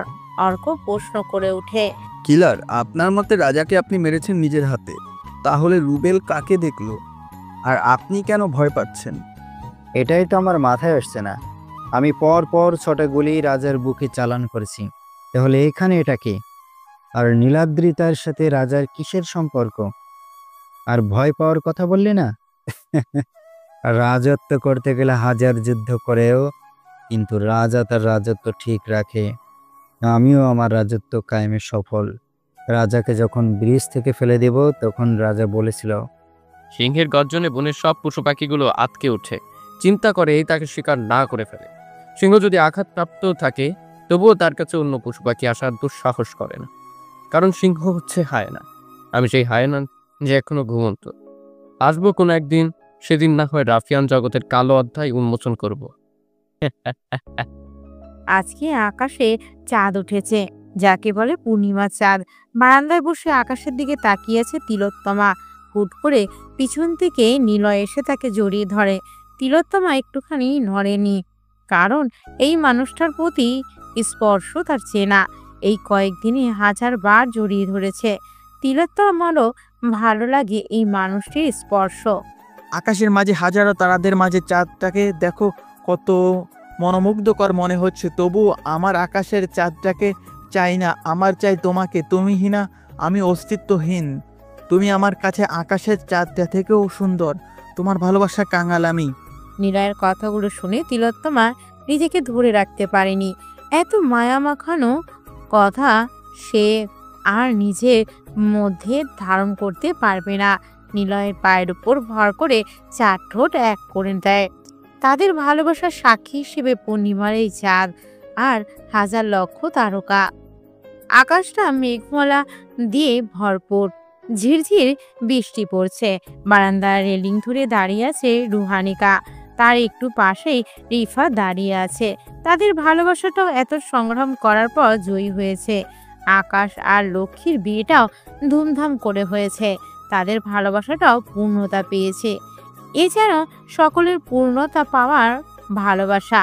পিছন থেকে রুহানিকাকে জড়িয়ে ঘাড়ে মুখ ডুবিয়ে দেয় রিফাত। কানের কাছে মুখ নিয়ে ফিসফিস করে বলে, ভালোবাসি লালপরি, অনেক বেশিই ভালোবাসি। এই কয়েকদিনে আমি তিলে তিলে শেষ হয়ে যাচ্ছিলাম। ক্যাপেটে তোমাকে ওই শাহনাজ ছেলেটার সাথে সেলফি তুলতে দেখে আমার বুকের বা পাশটায় তীব্র ব্যথা অনুভব হচ্ছিল। মনে হচ্ছিল আমি রিফাত তার পুরো কথাটা শেষ করতে পারেনি, তার আগে রুহানিকা তার ঠোঁট এক করে দেয়। আসলে ভালোবাসাটা কি অদ্ভুত, এক অন্যরকম প্রশান্তি, যা কেবল প্রিয় মানুষটা তাকালেই অনুভব করা যায়। সকলের ভালোবাসা পূর্ণতা পাক। তানভীর আর অবন্তীকে নিয়ে একটা ক্যাফেতে বসে আছে নিলয়। নিলয় বেশ গম্ভীর হয়ে আছে, যা তাকে দেখলেই বোঝা যায়। সবকিছু যেন নিলয়ের মাথার উপর দিয়ে যাচ্ছে। মন্ত্রীর ছেলের সাথে তিলোত্তমার কিসের শত্রুতা, কিছুই বুঝতে পারছে না। তিলোত্তমাও স্মৃতিশক্তি নেই, ডাক্তার বলে দিয়েছে বেশি প্রেসার দিতে হিতে বিপরীত হবে, তাই তাকে কিছুতেই প্রেসার দেওয়া যাবে না। প্রতিদিন রাতে তিলোত্তমার আর্তনাদে কেঁপে ওঠে নিলয়। বেশ কিছুদিন লক্ষ্য করেছে, গভীর রাতে তা তিলোত্তমা ঘুমের ঘুরে পাগল প্রায় উল্টাপাল্টা কি জানি বলে, আর বলে তাকে না মারতে। নিলয় আর ভাবতে পারছে না, তানভীরের দিকে তাকায়। তানভীর বলে, নিলয় দোস্ত, এত হাইপার হোস না, মাথা খাটিয়ে চিন্তা কর, সব সহজ মনে হবে। আশা করি তুই বের করতে পারবি, আর তুই কি পারিস তা শুধু আমি জানি। হা হা। তানভীরের কথা নিলয় চোখ পাকিয়ে তার দিকে তাকায়। তানভীর হাবলা মার্কা হাসি দেয়। তাদের এমন কাহিনী দেখে অবন্তী হেসে দেয়। এতক্ষণ অবন্তী তাদের কাণ্ড দেখছিল, তা ভুলে গিয়েছিল। অবন্তীকে লক্ষ্য করে নিলয় বলে, অবন্তী, তুমি তো একজন ভালো মডেল, তোমার সাথে বেশ বড় বড় লোকেদের আনাগোনা। তা মন্ত্রীর ছেলে অর্ককে চিনো? অর্ক? হ্যাঁ, উনি প্রায় সময় আমাদের অফিসে আসে। সত্যি বলতে আমার সাথে লাইন মারার জন্য আসে, কিন্তু আমি পাত্তা দেই না। অবন্তীর মুখে তাকে পটানোর কথা শুনে তানভীরের চোখ লাল বর্ণ ধারণ করে, যেন চোখ দিয়ে আগুনের ফুলকি বের হবে। আসলেই ভালোবাসার মানুষটার সাথে অন্য কাউকে সহ্য করা খুবই কষ্টকর। মনে হয় এই আমাকে ছেড়ে চলে যাবে। তানভীরের অবস্থা দেখে নিলয় মৃদু হাসে। বন্ধু তার এই অবন্তী মেয়েটাকে একটুখানি বেশি ভালোবাসে। এই মেয়েটার জন্য আলিশান বাড়িঘর রেখে ফ্যামিলিকে রেখে পড়ে আছে। আরে তানভীর, একটা কথা কি জানিস? মধু যেখানে থাকবে পিঁপড়াও সেখানে হাজির হয়ে যাবে। এটাই বাস্তবতা। নারী যেখানে থাকবে ঘুর ঘুর করার জন্য কিছু পুরুষ নামে লুচু থাকবেই। তাই এত হাইপার হোস না। আমাদের গেম শুরু করার বিশাল একটা হাতিয়ার হলো নিলয়ের কথায় তানভীর আর কিছু বলল না, কারণ তার পুরোপুরি বিশ্বাস আছে নিলয়ের উপর। স্কুল জীবন থেকে দুজনে বেস্ট ফ্রেন্ড, একসাথেই বড় হয়েছে। অবন্তী চুপ করে দুজনের দিকে তাকিয়ে আছে। কিছুক্ষণ নীরবতা অবসান ঘটিয়ে নিলয় বলল, অবন্তী, তুমি যদি অর্ককে ফোন দিয়ে আসতে বলো তাহলে কি অর্ক তোমার সাথে দেখা করতে আসবে? নিলয়ের কথায় অবন্তী মাথা নাড়িয়ে হ্যাঁ বলল। ঘুমন্ত রাজ্যের রাজা ঘুমিয়ে থাকলে সব কিছুই নীরব থাকে। তখন প্রজারা উশৃঙ্খলায় মেতে ওঠে। তখন শক্তিমানরা হয়ে ওঠে শাসক আর শক্তিহীনরা শাসিত। ঘুমন্ত রাজা জাগ্রত হওয়ার সময় চলে এসেছে। রাজার রাজ্যের রাজা দাবানলের সামনে টিকে থাকা মুশকিলই নয়, অসম্ভব হবে। হা হা হা হা। তানভীর, কালকে রাতে মিশন রেডি কর, সাইকোগিরি দেখাবো। হি হা হা হা। কথাগুলো বলে নিলয় চলে যায়। তানভীরের মুখে লেগে থাকে রহস্যের হাসি। অবন্তীর সব মাথার উপর দিয়ে যায়। কিলার ছেলেটা সব ইনফরমেশন বের করেছি। নাম নিলয় মাহমুদ। বিভিন্ন দেশে তাদের পারিবারিক ব্যবসা আছে। খুবই গম্ভীর আর ভয়ঙ্কর। কারোর সাথে তেমন কথা বলে না। ওই দিন বর্ষণের রাত থেকে নীলাদি তাকে তার বাড়িতে রেখেছেন। আপাতত এইটুকু। রুবিনের কথায় কিলার মুচকি হাসলো। তার মানে রাজা এখানে নিজের ফ্যামিলিও বানিয়ে নিল। কি রাফিয়ান জগতের নিকৃষ্ট খেলা! কে কখন কোথায় যায় বলাই মুশকিল। আবার খেলা হবে, হয়তো খেলাটা ভিন্ন হবে। রক্তের স্রোত বহমান নদীর সাথে মিলে যাবে। তাজা রক্তের গন্ধটা আবার বিদঘটে রূপ ধারণ করবে। ঢাকা ভার্সিটির সামনে বেদরমভাবে একজন পাগলকে পিটাচ্ছে। পাগলটার শরীর থেকে দুর্গন্ধ বেরোচ্ছে। মাথা ভর্তি চুল, মুখ ভর্তি দাড়ি, কাপড়গুলো একেবারে নোংরা। পাগলটাকে পিটিয়ে আধমরা করে দিয়ে চলে যায়। পাগলটা কাতর হয়ে শুয়ে আছে মাটিতে। একটা ছেলে দৌড়ে এসে পাগলটাকে টেনে তুলে। পাগলটা আবছাভাবে তাকিয়ে পানি চায়। ছেলেটা তার ব্যাগ থেকে পানি বের করে দেয়। ঢক ঢক করে পানিটুকু খেয়ে নেয়। ছেলেটা জিজ্ঞেস করে কেন এভাবে তাকে মারছে। দুদিন ধরে কিছু খাই না। ক্ষুধার্ততা সইতে না পেরে আমি একজনের খাবার ছিনিয়ে নেই, তাই সকলে মেরেছে। পাগলটার কথা শুনে ছেলেটা খুবই খারাপ লাগে। বর্তমান সমাজ কোথায় গিয়ে দাঁড়িয়েছে?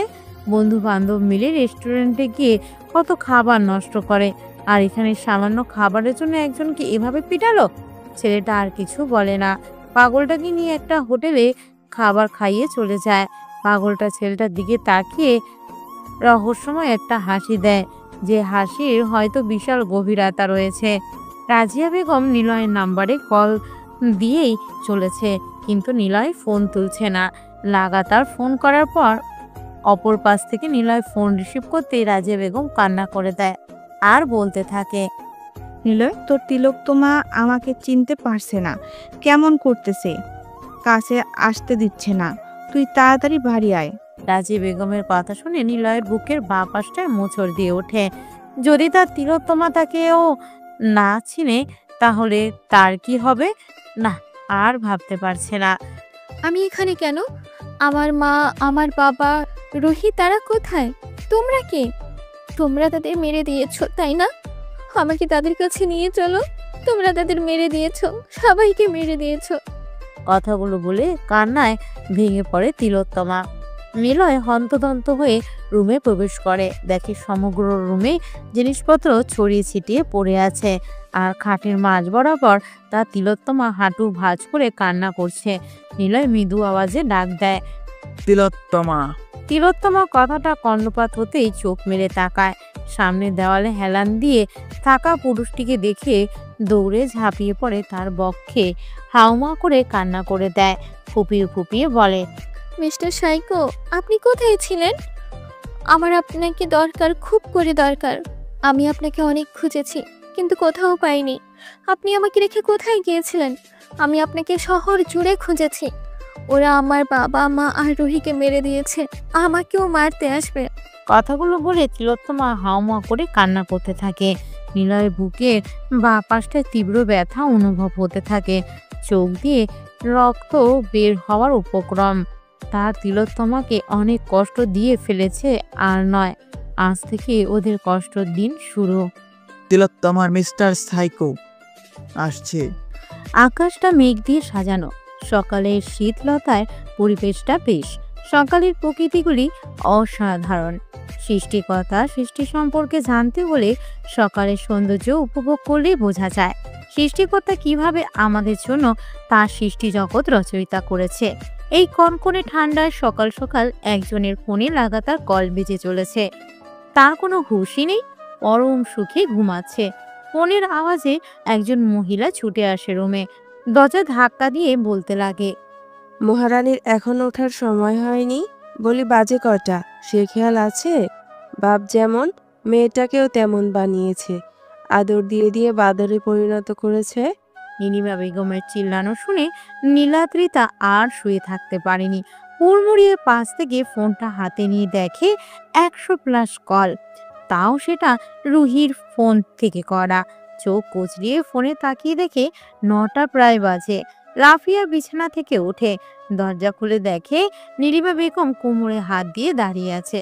মাকে দেখে নীলাদ্রিতা উল্টো রেগে বলে, তোমরা কেউ আমাকে ভালোবাসো না, কত বেলা হয়ে গেছে, আমাকে ডাকোনি, এখন আমার ভার্সিটি, সরো তুমি।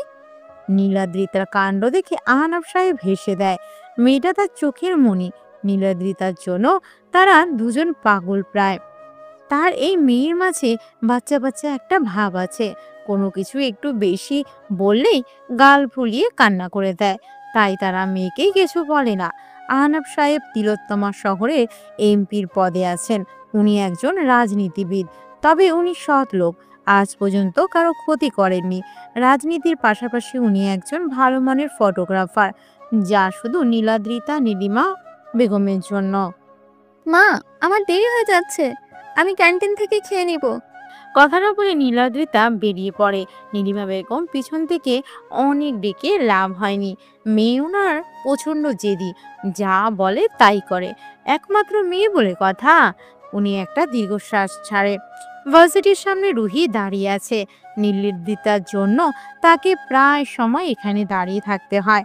একটু পর নীলাদ্রিতা আসতেই রুহি চোখ গরম করে তাকিয়ে বলে, তোকে কতবার কল করেছি, তুই এত কেয়ারলেস কেন নীলাদ্রিতা? প্রতিদিন হাজারখানি কল দিয়ে তোকে ক্যাম্পাসে আনতে হয়। রুহির কথায় নীলাদ্রিতা একগাল হেসে বলে, জানেমান, তুই আমার জন্য অপেক্ষা না করলে কে করবে? তুই না আমার জানেমান। নীলাদ্রিতার কথায় রুহি কি বলবে ভেবে পায় না। এভাবে প্রত্যেকবার তাকে ব্ল্যাকমেল করে। তারপর দুজনের মাঝে অনেক ভাব। স্কুল লাইফ থেকে দুজন একসাথে ভার্সিটি পর্যন্ত এসেছে। তাদের আর কোনো ফ্রেন্ড নেই। অবশ্য রুহির একজন বয়ফ্রেন্ড আছে, নাম আবির। ছেলেটা অত্যন্ত ভদ্র।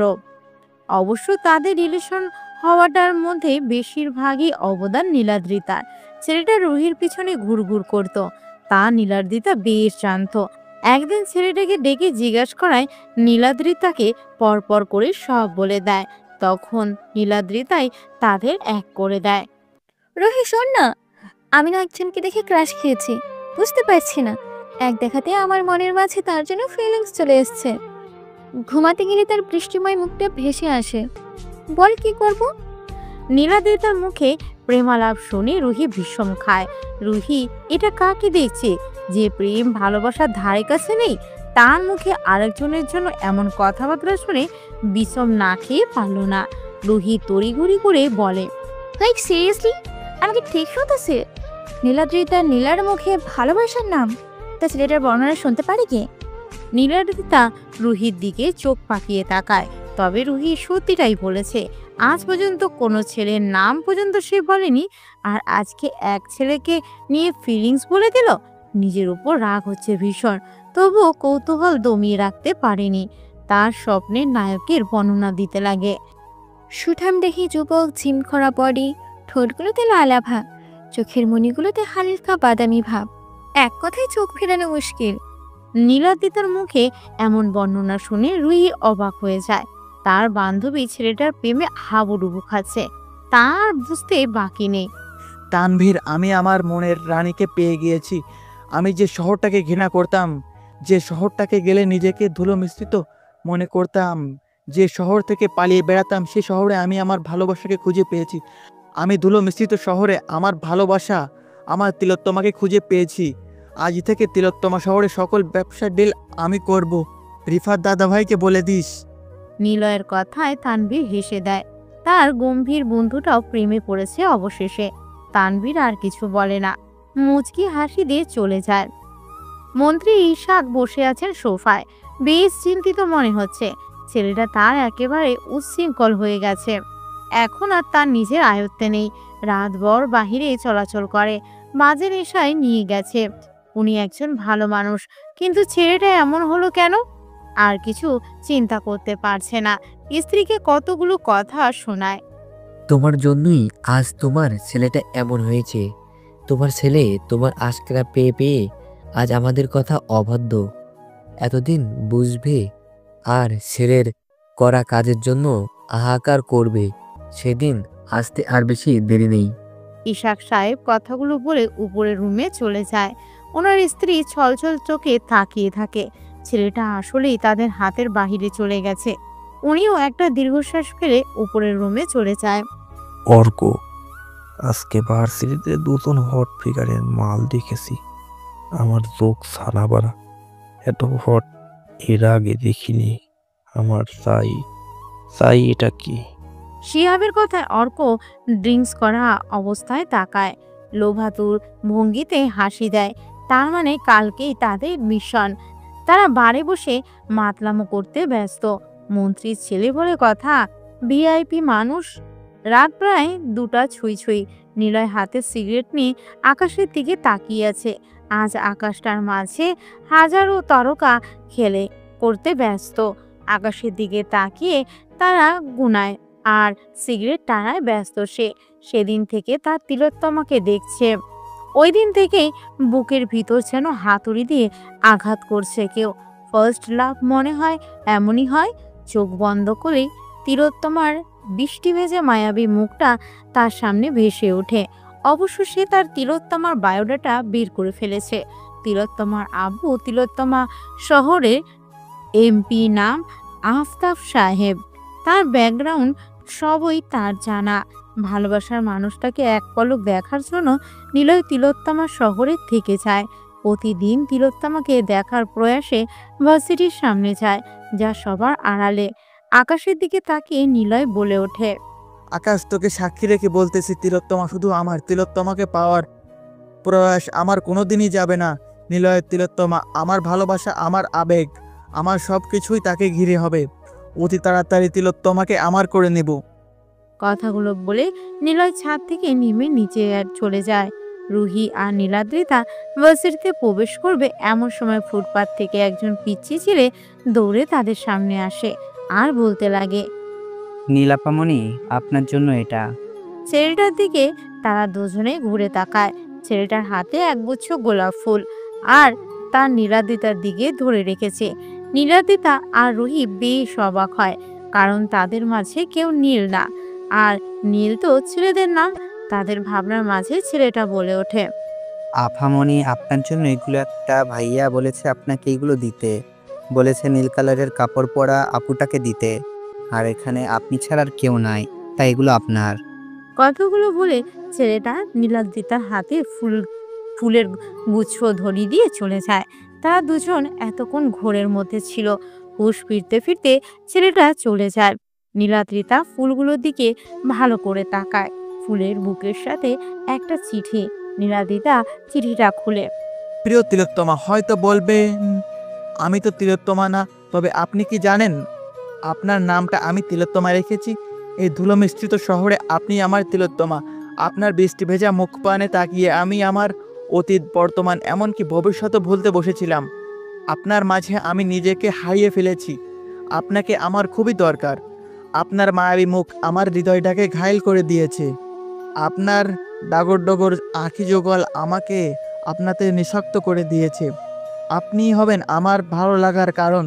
আপনি শুধু আমার। আর হ্যাঁ, নীল ড্রেসে আপনাকে পরিণয় লাগতেছে।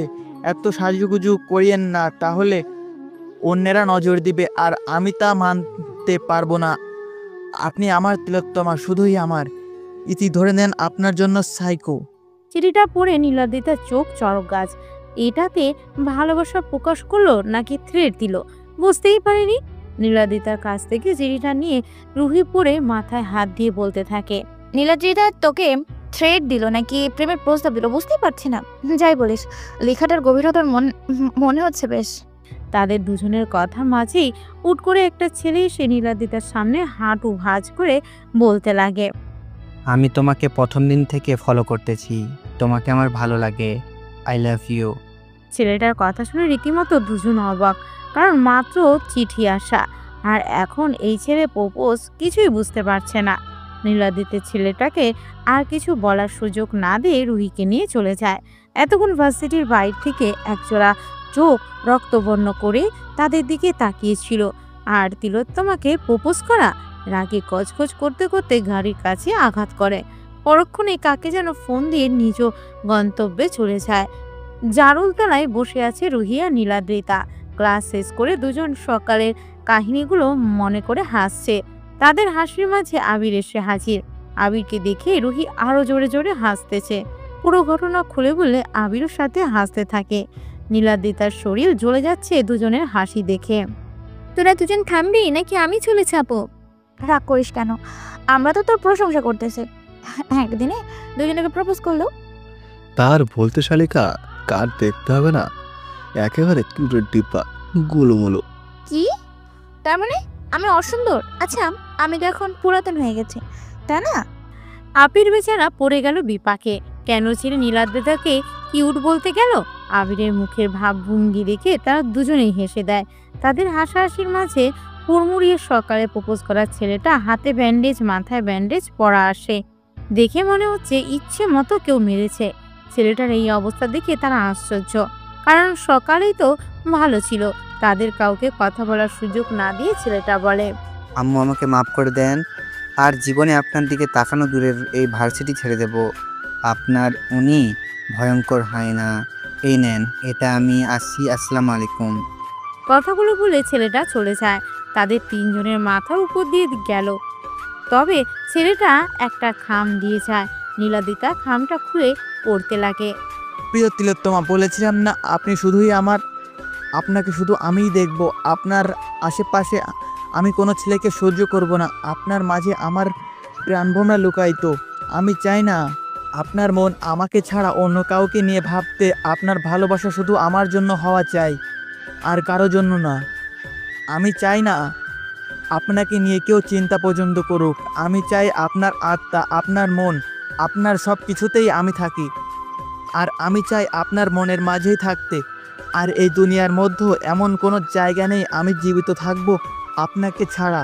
আর এই ছেলে আপনাকে প্রপোজ করেছে, কিভাবে ছেড়ে দিই বলুন? তাই আজকে একটু দিয়েছি। আপনার দিকে কেউ চোখ বড় বড় করে তাকালেও তার চোখ উপড়ে দিব। আপনি শুধু আমার, শুধুই আমার। চিঠিটা পড়ে নীলাদিতা মুখ দিয়ে বের হয়ে আসে। Mister psycho. ঠোঁটের কানে হাসি ফুটে ওঠে। রুহি আর আবির হাবলার মতো তাকিয়ে থাকে। রুহি চিঠি নিয়ে পড়ে। সেও রীতিমতো অবাক। তার মানে তার বান্ধবীর জীবনে ভিড়িনের আগমন ঘটেছে। রাত দুটো ছুঁই ছুঁই। বারে বসে লাগাতার ড্রিঙ্কস করে যাচ্ছে অর্ক। এগুলো তার নিত্যদিনের কাজ।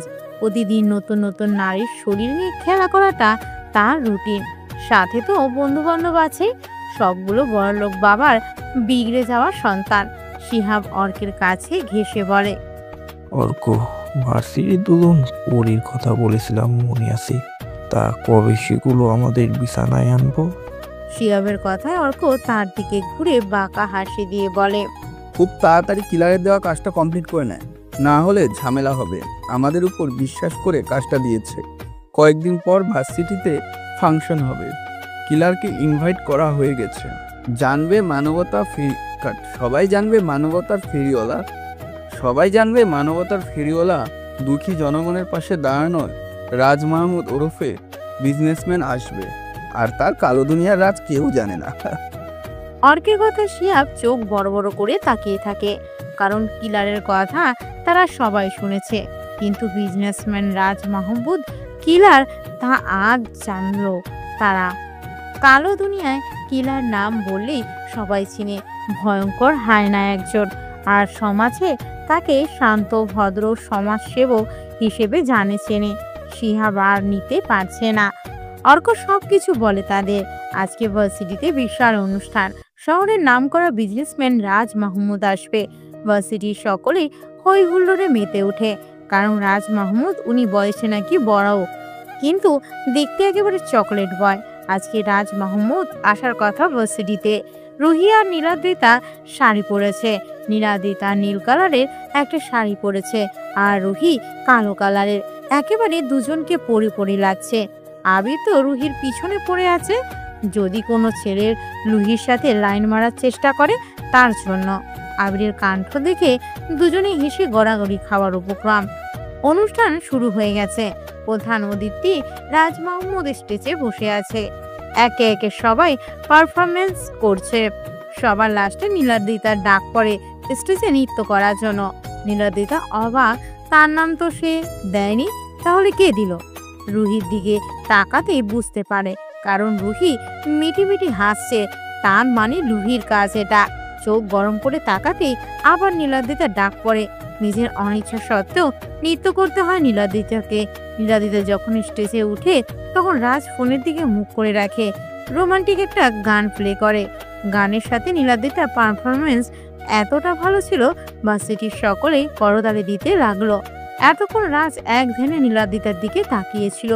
বুকের বাঁ পাশে হাত দিয়ে বসে থাকে, তা আর মনে মনে বলতে লাগে, এই এলোকেশে তুমি আমার, এই রাজ মাহমুদের তুমি। তোমার নৃত্য আমাকে আকৃষ্ট করে দিয়েছে, তোমাকে পেতেই আমি সব কিছু শেষ করতে রাজি। কথাগুলো বলে বাঁকা হেসে স্টেজ থেকে সুরসুর করে চলে যায়। এদিকে নীলাদ্রিতার দিকে দুজোড়া চোখ লোভাতু দৃষ্টিতে তাকিয়ে আছে। বাঁকা হেসে বলে, তুমি আমার বিছানার না, আমার ঘরের রানী হবে। হ্যালো বন্ধুরা, পরবর্তী পার্ট খুব তাড়াতাড়ি আসবে, তো সবাই অপেক্ষায় থাকো। আর চ্যানেলটি যারা এখনো সাবস্ক্রাইব করোনি তারা পরবর্তী পার্ট দেখার জন্য চ্যানেলটি সাবস্ক্রাইব করে রেখো। ধন্যবাদ সবাইকে, আমাদের সাথেই থেকো।